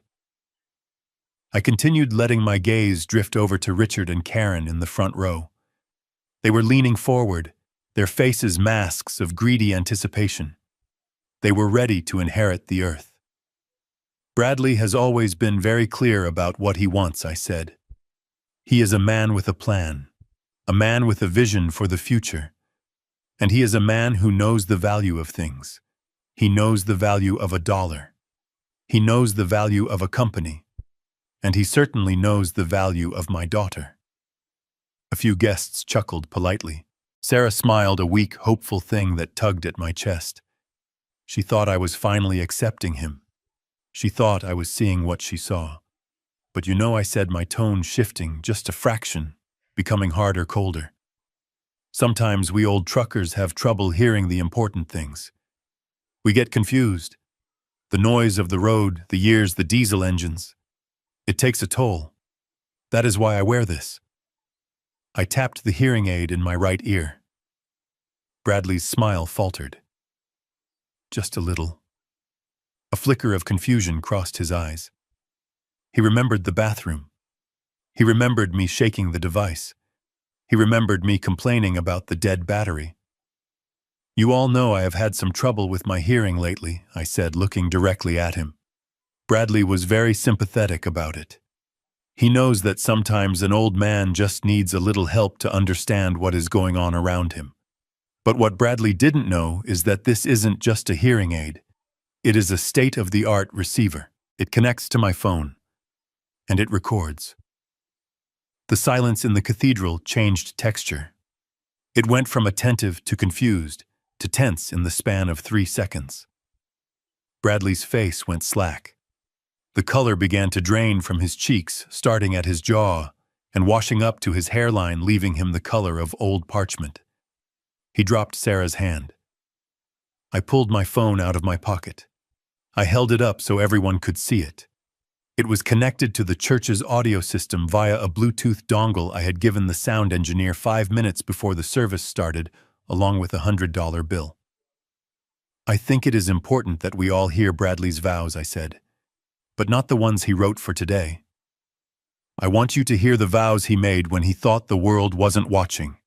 I want you to hear the vows he made to his best man in the bathroom of the Ritz-Carlton 3 weeks ago. Bradley lunged. It was a desperate, jerky movement. Clint, no, don't, but he was too far away, and he was too slow. I pressed play. The sound of the recording boomed through the high-end speakers of the cathedral. It was crystal clear. The acoustics of the church, designed to carry the word of God to the back pews, now carried the word of a devil to 300 witnesses. I would rather chew glass than touch that cow. The voice was unmistakable. It was Bradley. It was the smooth, arrogant baritone that had charmed my daughter and fooled my board of directors. But now, stripped of its polish, it sounded like pure venom. A collective gasp sucked the air out of the room. It was a physical sound, a shockwave. Sarah flinched as if she had been slapped. She stepped back, her hands flying to her mouth. I didn't stop the recording. I let it play. But look at her father's bank account. If you can hold your breath for 2 years, you will never have to work a day in your life again. Just think of the inheritance, Brad. The old man looks like he has 1 foot in the grave already. That was Chad. I looked at the best man. He was frozen, staring at his shoes, wishing he could dissolve into the floor. You are a genius, Brad. But seriously, how do you do it? She is so clingy. And let's be honest, she takes up half the bed. Then Bradley's laugh echoed through the holy space. A cold, sharp, mocking sound. I close my eyes and think of the money. I just tell her she is beautiful and she melts. She is so desperate for love she would believe me if I told her the sky was green. Once we are married, I will pay off my gambling debts with the wedding cash, and then I can keep my side piece happy. Sarah never has to know. I paused the recording. The silence that followed was heavy, suffocating, and absolute. No one moved. No one breathed. The only sound was the faint hum of the speakers. I looked at Bradley. The transformation was total. The arrogant, swaggering prince was gone. In his place was a terrified, cornered rat. His face was a mask of sheer panic. He was sweating, beads of perspiration popping out on his forehead and running down his nose. His mouth opened and closed, but no sound came out. He looked at the crowd, then at his parents, then at me. He couldn't look at Sarah. I looked at Richard and Karen Pierce. They were gripping the pew in front of them, their knuckles white. The smug satisfaction of the dinner party was gone, replaced by a look of absolute horror. Karen's mouth was agape, her expensive makeup suddenly looking garish and clownish. Richard looked like he was having a stroke. They weren't horrified because their son was a monster. They were horrified because the golden goose had just turned around and bitten them. They realized in that split second that the mansion, the status, the retirement plan, it was all evaporating like smoke. I leaned into the microphone again. My voice was low, dangerous, the rumble of a diesel engine idling before the hammer drops. "You thought I was deaf, Bradley," I said. "You thought I was a senile old trucker who could be led to the slaughter. You thought you could mock my daughter, steal my money, and dance on my grave." I stepped out from behind the lectern and walked toward him. He shrank back, stumbling against the altar steps. "But you forgot one thing, son," I said, looming over him. "I drove trucks for 40 years. I can spot a pothole from a mile away, and I can smell a rat from across the state line." I pointed at Sarah.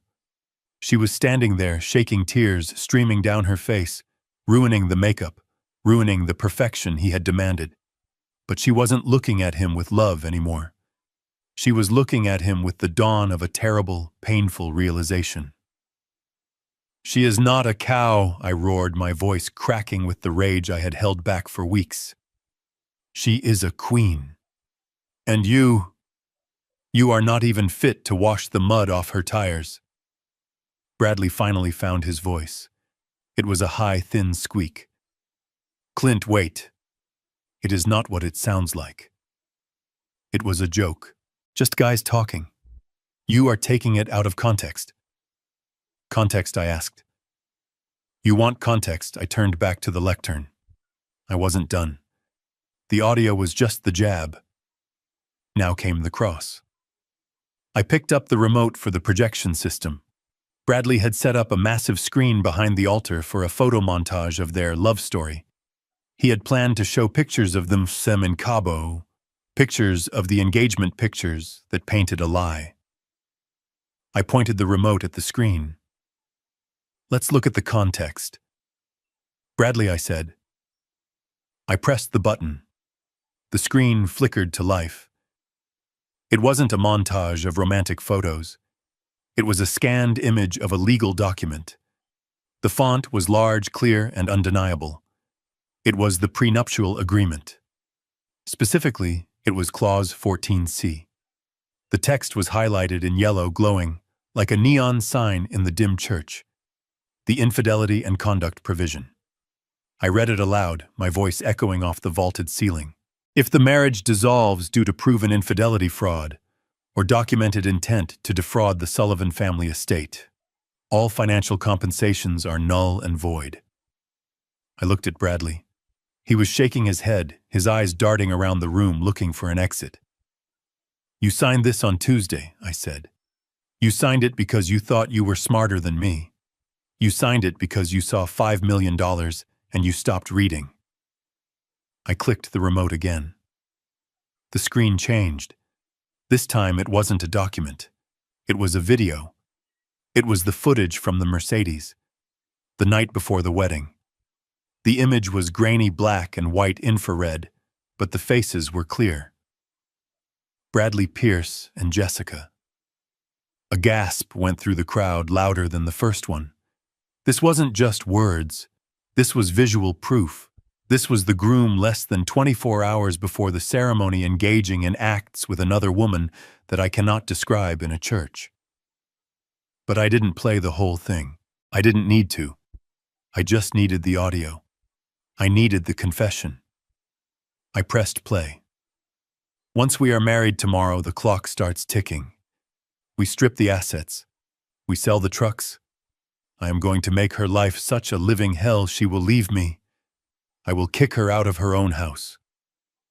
I froze the video on Bradley's face, twisted in that demonic sneer, smoke curling from his lips. I turned to the congregation. "This is the man you came to celebrate," I said. "This is the man who wanted to run my company. This is the man who wanted to love and cherish my daughter." I turned back to Bradley. He had fallen to his knees, not in prayer, but in collapse. His legs had simply given out. He was staring up at the screen at his own face, realizing that there was no lie big enough to cover this. "You violated the contract before the ink was even dry on the marriage license," I said. "You lose Bradley. You lose the $5 million. You lose the company. You lose the house." I looked at Leonard, who was standing by the side door. He nodded. "And there is one more thing," I said.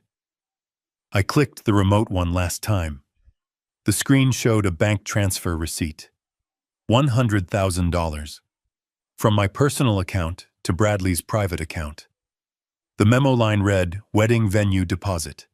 Next to it, I displayed another document. A receipt from an offshore gambling site. $100,000 deposited the same day. "You stole from me," I said. "You took the money I gave you for this wedding and you sent it to a bookie in Costa Rica. That is wire fraud. That is embezzlement. That is grand larceny." Bradley looked up at me, tears of terror mixing with the sweat on his face. "Clint, please. I can pay it back. I just needed time. Don't do this." I looked down at him. I didn't see a son. I didn't see a man. I saw a bug that needed to be squashed. "I am not doing anything, Bradley," I said. "The law is." I nodded to the back of the church. The heavy doors opened again. But this time there was no music. There were no flowers. There were 4 police officers, and they were walking straight down the aisle. The echo of his own voice calling my daughter a cow faded into the vaulted ceiling of the cathedral, but the silence that replaced it was heavier than concrete. Bradley was still on his knees, his tuxedo trousers staining on the marble steps, but his eyes were fixed on the screen behind me. He wasn't looking at the past anymore. He was looking at his future, and it was burning down in high definition. I pressed the button on the remote again. The audio recording file vanished from the screen, replaced by a scanned document that was magnified to the size of a billboard. It was the last page of the prenuptial agreement, the one Bradley had signed with such arrogant haste in my office just days ago. The signature was massive, projected in black ink, a testament to his own greed. I walked over to him, my footsteps slow and deliberate, echoing like the ticking of a clock that had just run out of time. "Do you recognize this, Bradley?" I asked, my voice amplified by the microphone cutting through the stunned atmosphere of the church. "This is the contract you signed. This is the deal you made with the devil because you thought the devil was sleeping." I pointed the remote laser at the screen, highlighting a paragraph I had asked Leonard to bury deep in the addendums. Clause 14. The forfeiture of assets upon proven malice. You read the part about the $5 million. I continued pacing back and forth in front of the altar, like a prosecutor in a courtroom. You saw the golden parachute. You saw the payout. But you didn't read the condition, did you, son? You were so busy counting money you didn't have that you missed the trigger mechanism. I looked out at the crowd. 300 people were frozen in their pews. The socialites, the business partners, the distant relatives.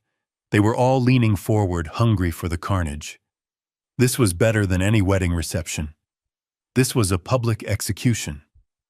The clause states clearly, I said, reading from the screen, that any documented evidence of conspiracy to defraud the Sullivan estate, or any act of infidelity committed prior to the legalization of the union, renders all financial promises null and void. Bradley looked up at me, his face a mask of sweat and terror.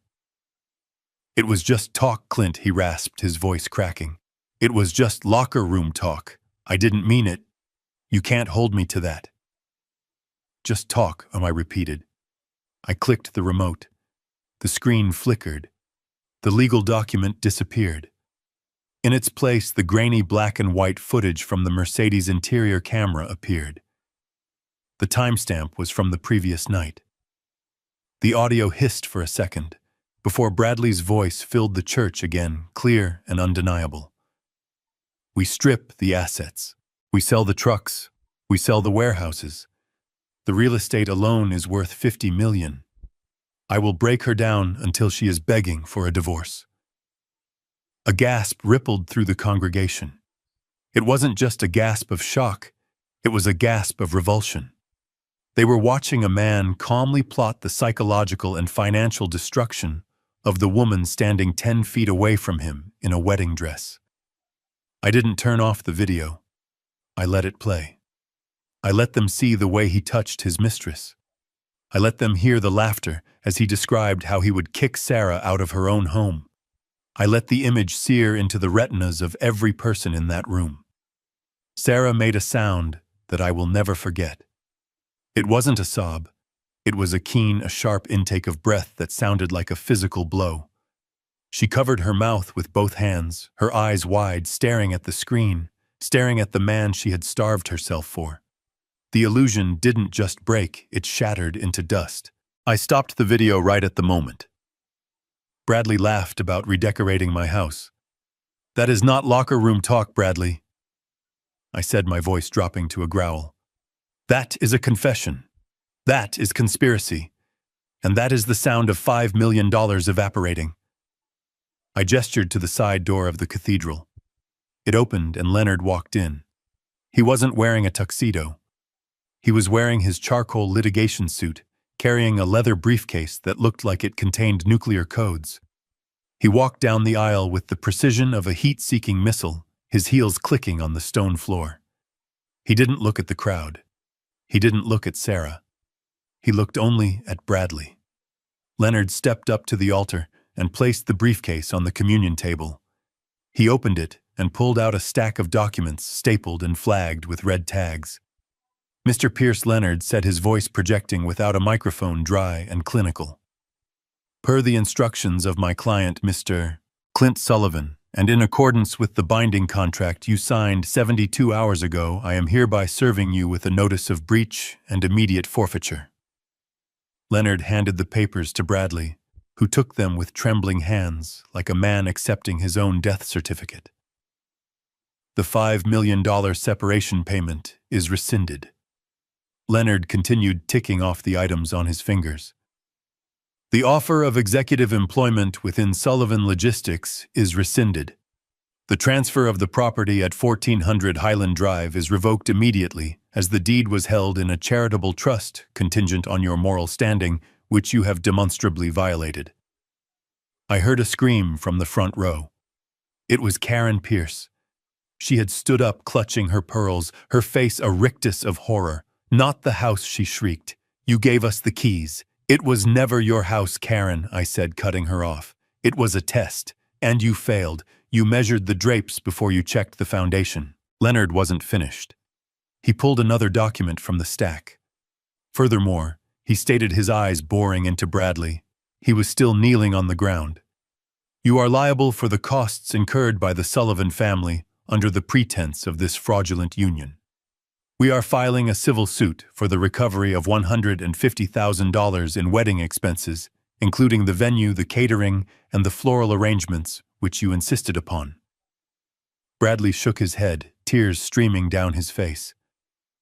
I don't have that kind of money. You know I don't. We know, Leonard said, cold as ice. We have reviewed your financials. We know about the $250,000 in gambling debt. We know about the loans you took out against your parents' retirement fund. Richard Pierce slumped in his pew, his face turning a sickly shade of gray. He hadn't known that part.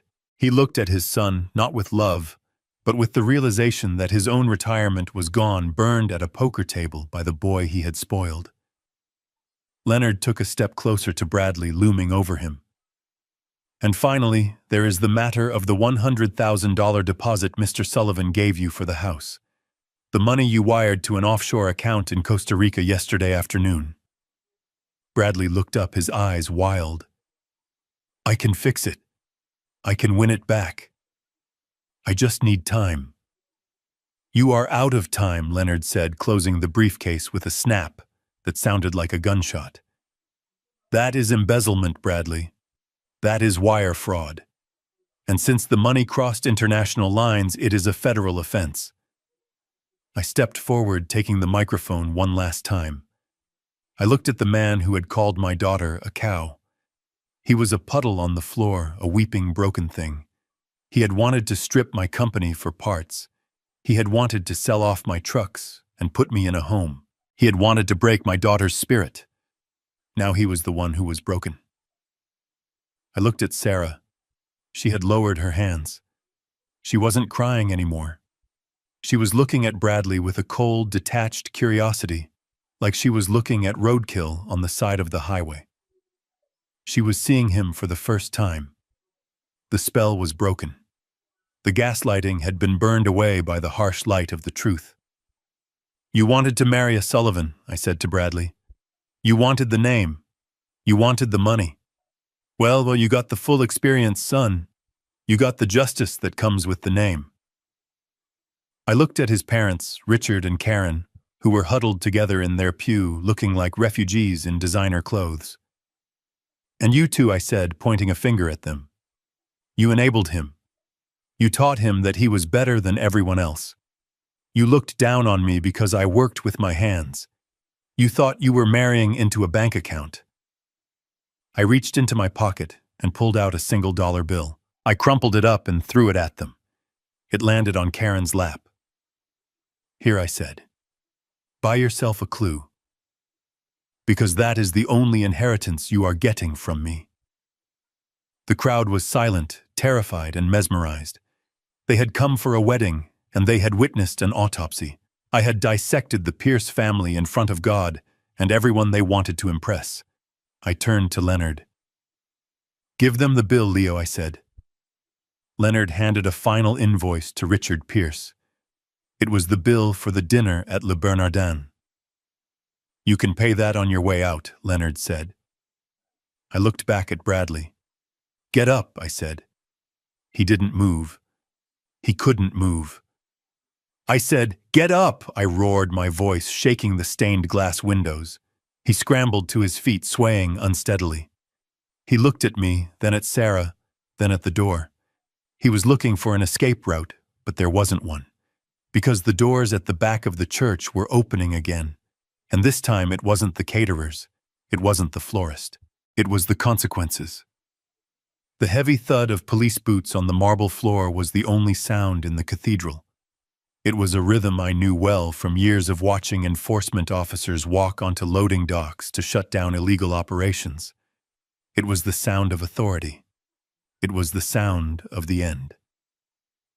Bradley was still on his knees. He looked over his shoulder at the approaching officers. His face, which had been a mask of terror, now crumbled into something pathetic. He scrambled to get up his expensive shoes, slipping on the polished stone. He looked like a deer on ice, frantic and clumsy. Clint, you can stop this, he pleaded, his voice high and shrill. Tell them it was a mistake. Tell them it was a loan. I will pay you back. I swear. I didn't answer him. I just crossed my arms and watched. The lead officer, a detective named Miller, who I had worked with on cargo theft cases years ago, stepped up to the altar. He didn't look at the flowers. He didn't look at the cross. He looked at the man in the tuxedo, who was shaking like a leaf. Bradley Pierce, Detective Miller, said, his voice bored and professional. You are under arrest for wire fraud, embezzlement, and grand larceny. Bradley tried to back away, but there was nowhere to go. He bumped into the communion table, knocking over a vase of white lilies. The water splashed over his shoes. This is ridiculous, Bradley shouted, trying to regain some shred of dignity. My father-in-law gave me that money. It was a gift. You cannot arrest me for spending a gift. It was not a gift, I said, my voice cutting through his panic. It was a deposit for a venue. A venue that never received a dime because you sent the money to a shell corporation in the Cayman Islands, controlled by an illegal sports book. That is theft, Bradley. And since you used a wire transfer to move the money internationally, the feds are going to want to have a chat with you too. The officer grabbed Bradley's wrist. The click of the handcuffs was loud, sharp, and final. It echoed off the vaulted ceiling a metallic applause for the end of the show. "Get your hands off me," Bradley screamed, struggling as they pulled his arms behind his back. "Do you know who I am? I am the CEO of Sullivan Logistics." "You are unemployed," I corrected him. "And you are broke." They hauled him to his feet. He looked wild, his hair disheveled, his bow tie askew. He looked at the crowd, searching for an ally, searching for anyone who still believed the con. But the faces staring back at him were cold. The spell was broken. They saw him for what he was, a thief in a rented suit. Then he looked at Sarah. She hadn't moved. She stood near the lectern, her hands at her sides. She was staring at him with an expression I hadn't seen on her face in years. It wasn't fear. It wasn't love. It was clarity. The fog of gaslighting had lifted, burned away by the heat of the truth I had just dropped on the congregation. Sarah Baby Bradley pleaded, switching tactics instantly. Tell them we are in love. Tell them your father is crazy. He is trying to control you. He is jealous of us. Don't let them take me." He was trying to use the old buttons. He was trying to trigger her insecurity, her need to please him. I held my breath. This was the moment. I had given her the gun, but she had to pull the trigger. If she collapsed now, if she ran to him, everything I had done would be for nothing. Sarah took a step forward. Her dress rustled softly. She walked toward him until she was standing right in front of him. The police officers paused, giving her a moment. Bradley smiled, a weak, desperate twitch of his lips. "That is it, baby. Tell them." Sarah looked him up and down. She looked at his sweating face, his handcuffed wrists, his panic-stricken eyes. "You called me a cow," she said. Her voice was quiet, but it was steady. Bradley blinked. "Sarah, that was just... You said you would rather chew glass than touch me," she continued, her voice rising, gaining strength with every syllable. "You said I was desperate. You said I took up half the bed. Baby, please." She reached out. I thought she was going to touch his cheek. I thought she was going to offer him comfort. Instead, she drew her hand back and slapped him. It wasn't a movie slap. It wasn't a theatrical gesture. It was a full-body swing, putting every ounce of her pain, her hunger, her humiliation into her palm. The sound was like a whip crack. It was louder than the organ. It was louder than the gasp of the crowd. Bradley's head snapped to the side. A bright red handprint bloomed instantly on his cheek. He stumbled back, held up only by the grip of the officers. Sarah stood there, her chest heaving. She didn't cry. She didn't apologize. She looked like a statue of vengeance carved out of white silk. "I am not desperate," she said, her voice ringing through the church. "And I am certainly not a cow. But you are a pig. And I would rather die alone than spend one more second letting you make me feel small." She turned to the officers. "Get him out of my sight," she said. The officers nodded. They dragged Bradley down the aisle. He was shouting now, cursing me, cursing Sarah, cursing the world. But no one was listening. He was just noise. He was yesterday's garbage being taken out to the curb. I watched him go. I felt a weight lift off my shoulders that I hadn't realized I was carrying. My daughter was back. The fire was back in her eyes. But we weren't done yet. I turned my attention to the front pew. Richard and Karen Pierce were still sitting there, frozen in shock. They looked like two mannequins in a store window that had just been smashed with a brick. Karen was clutching her purse to her chest, as if she thought I was going to steal it. Richard was staring at the empty space where his son had been standing, his mouth opening and closing like a landed fish. I signaled to the side of the room. My head of security, a man named Mike, who used to be a linebacker and was now the most loyal employee, I had stepped forward. He had 2 other guards with him. They weren't wearing tuxedos. They were wearing black tactical gear. "Mr. Sullivan," Mike asked. "Remove the trash, Mike," I said, pointing at the Pierce parents. Richard stood up, his face turning a blotchy purple. "Now see here, Clint. You cannot treat us like this. We are guests. We had nothing to do with Bradley's financial confusion." "Financial confusion." I laughed. It was a dark, humorless sound. "You knew. You ate my food, drank my wine, and laughed at my daughter while your son plotted to rob me blind. You are accomplices, and you are trespassing." Karen stood up, trying to muster some of her old haughtiness. "I have never been so insulted in my life. We are leaving. You people are barbaric." "You are not leaving," I said. "You are being thrown out." Mike and his team moved in. They didn't use handcuffs, but they didn't use kid gloves either. Mike grabbed Richard by the arm, his grip tight enough to wrinkle the polyester suit. Another guard took Karen's elbow. "Do not touch me!" Karen shrieked, swatting at the guard. "This is assault. I will sue you. I will sue all of you." "You can try," I said. "But Leonard is going to be very busy freezing your assets to pay back the loans Bradley took out in your names." "Did you know about those?" Karen stopped struggling. Her eyes went wide. "Loans? He forged your signatures on a second mortgage," I said, delivering the final blow. "He bet the house on this wedding. And he lost. You are broke, Karen. You are homeless." The scream she let out was primal. It was the sound of a woman watching her social standing evaporate. She lunged at me, her nails bared, but the guard held her back easily. "Get them out," I said, turning my back on them. I heard the scuffle as they were dragged up the aisle. I heard Karen's shrieks fading as the heavy doors opened and closed. I heard the murmurs of the crowd, the shock turning into a buzz of excitement. I walked over to Sarah. She was still standing at the altar, looking at her hand, the hand that had delivered the slap. She was rubbing her palm. I put my arm around her shoulders. She didn't flinch. She leaned into me, solid and heavy. She wasn't a fragile bird anymore. She was a Sullivan. "Are you okay?" I asked quietly. She looked up at me. Her makeup was ruined. Her hair was coming loose and her dress was too big for her. But she looked more beautiful than she ever had when she was trying to be perfect for him. "He never loved me, did he?" she asked.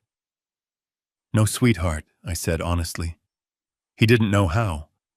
You can't love a queen when you are busy trying to steal her crown." She nodded slowly. She took a deep breath and let it out. "I am hungry," she said. I smiled. It was the best thing I had heard in months. "I bet you are," I said. She turned to face the congregation. 300 people were staring at us, waiting to see what happened next. The show was over, but no one wanted to leave. Sarah grabbed the microphone. Her hand was steady. "There isn't going to be a wedding," she said, her voice booming. "Obviously. But my dad paid for a lot of food, and a really expensive cake." She looked at me, a mischievous glint in her eye that reminded me of her mother. "And I plan on eating a very large piece of it." She paused, then added, "And if anyone here was friends with Bradley, you can leave now. The rest of you, let's party." A cheer went up from the Sullivan side of the aisle. It started low and built into a roar. My drivers, my warehouse managers, my friends, they stood up and clapped. They loved a fighter. Sarah took my arm. "Walk me out, Dad," she asked. "Anywhere you want to go," I said. We walked back down the aisle together. We walked over the petals Bradley had scattered. We walked past the empty pew where his parents had sat. We walked out into the sunlight. The police cruiser was just pulling away with Bradley in the back seat. He looked out the window and saw us. He saw Sarah laughing. He saw me smiling. He screamed something, but the glass was thick, and we couldn't hear him. I waved. "Just once." Goodbye, son, I whispered. We walked toward the reception hall. Sarah stopped and kicked off her high heels. She walked barefoot on the grass. You know, Dad, she said, you were right about one thing. What is that? I asked.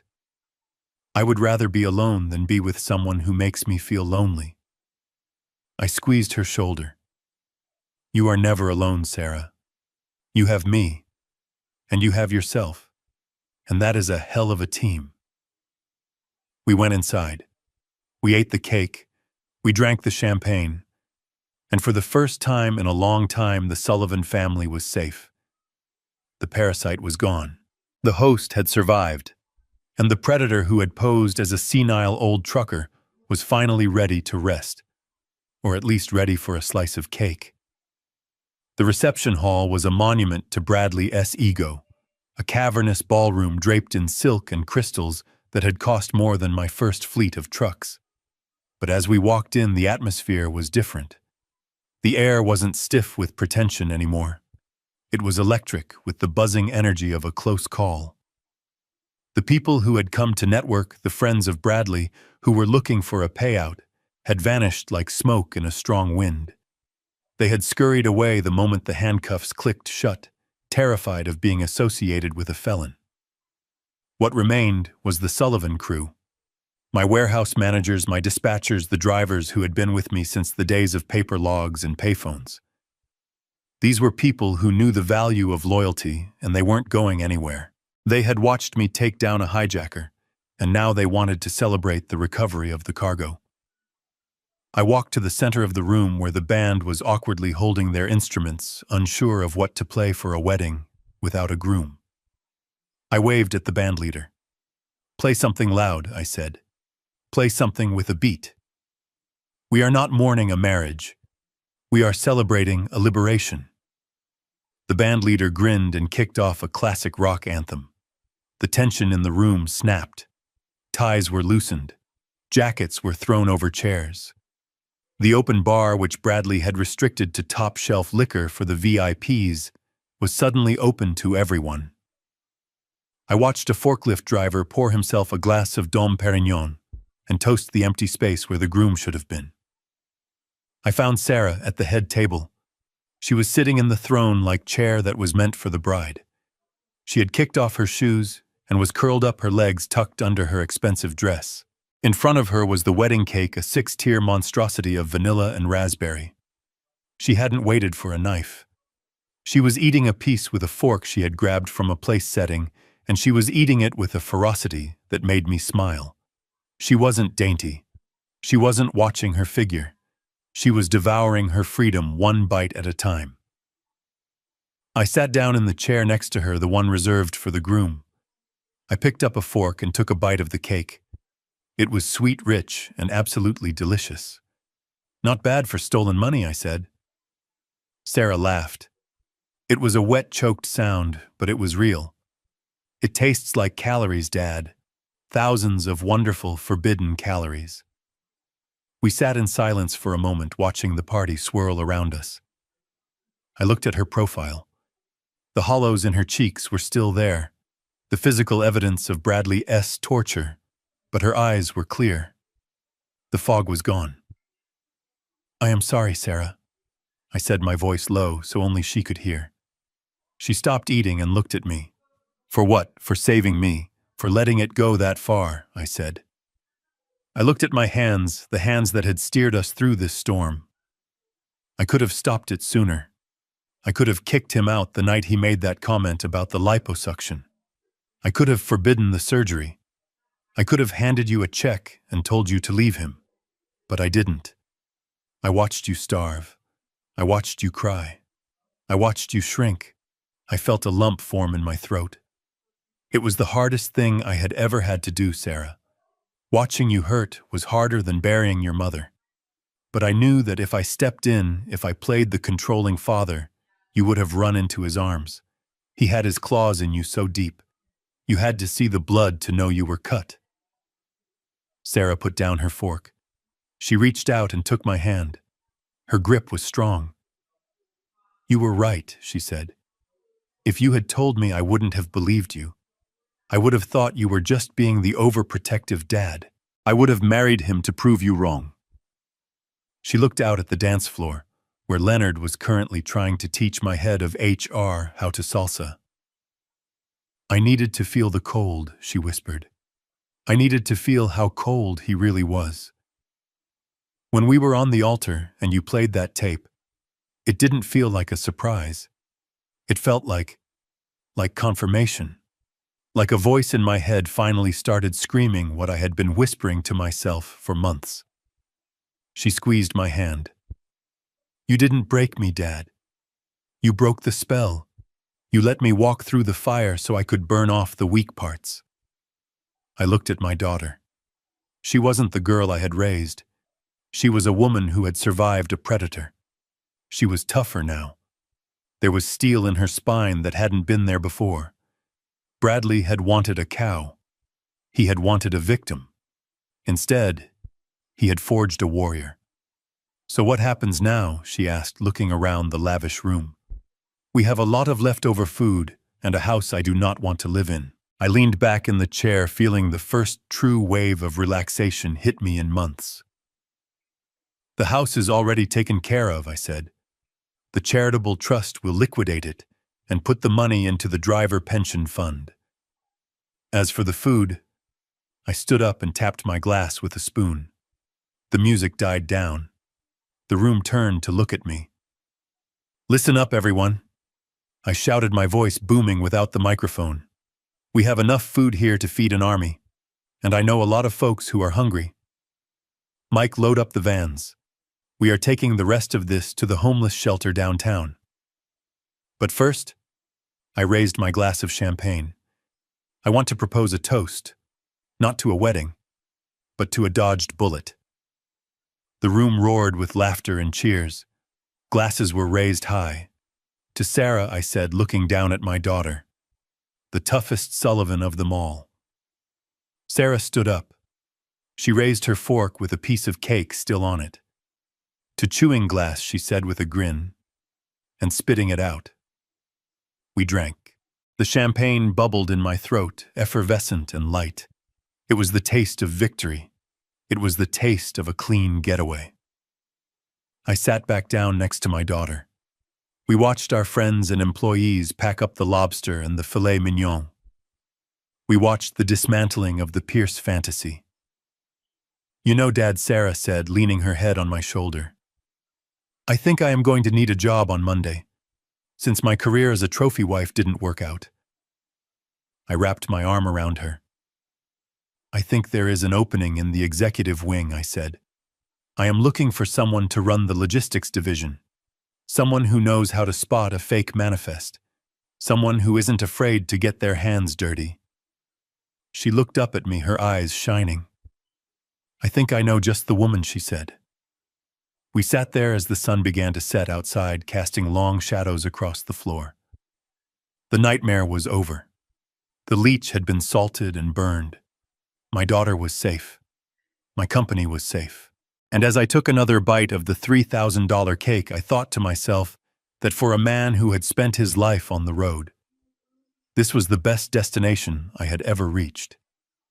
6 months is not a long time in the grand scheme of things, just a blink of an eye when you measure life by the mile markers on the interstate, but it is long enough for a seed to grow, and it is certainly long enough for a weed to wither. I sat on the front porch of my house, the same porch where I used to watch Sarah wait for the school bus 30 years ago. The sun was setting, painting the sky in streaks of diesel smoke, orange and bruised purple. In my hand was a report Leonard had dropped off earlier that afternoon. It was the final post-mortem on the Pierce family. Bradley was currently a resident of a federal correctional facility in upstate New York. It turned out the wire fraud charges stuck hard. He was serving a 5-year sentence. Leonard told me that Bradley had been assigned to the kitchen detail. The irony was rich enough to fatten a hog. The man who refused to get his hands dirty, who thought he was too good for honest labor, was now scrubbing grease traps for 12 cents an hour. He had sent me a letter a month ago. It was a pathetic scrawl begging for a character reference for a sentence reduction hearing. I had burned it in the fireplace without opening it. His parents, Richard and Karen, hadn't fared much better. The civil suits and the foreclosure on their own home had left them stripped clean. They had filed for Chapter 7 bankruptcy last week. The last I heard, Richard was working at a car rental counter at the airport, handing keys to people who were going places he could no longer afford to visit. Karen was living in a one-bedroom apartment in the bad part of town, probably telling anyone who would listen that she was a victim of a cruel conspiracy. They were ghosts to me now, just cautionary tales about what happens when you try to hijack a truck without checking who is behind the wheel. The sound of tires on gravel pulled me from my thoughts. A black SUV pulled into the driveway.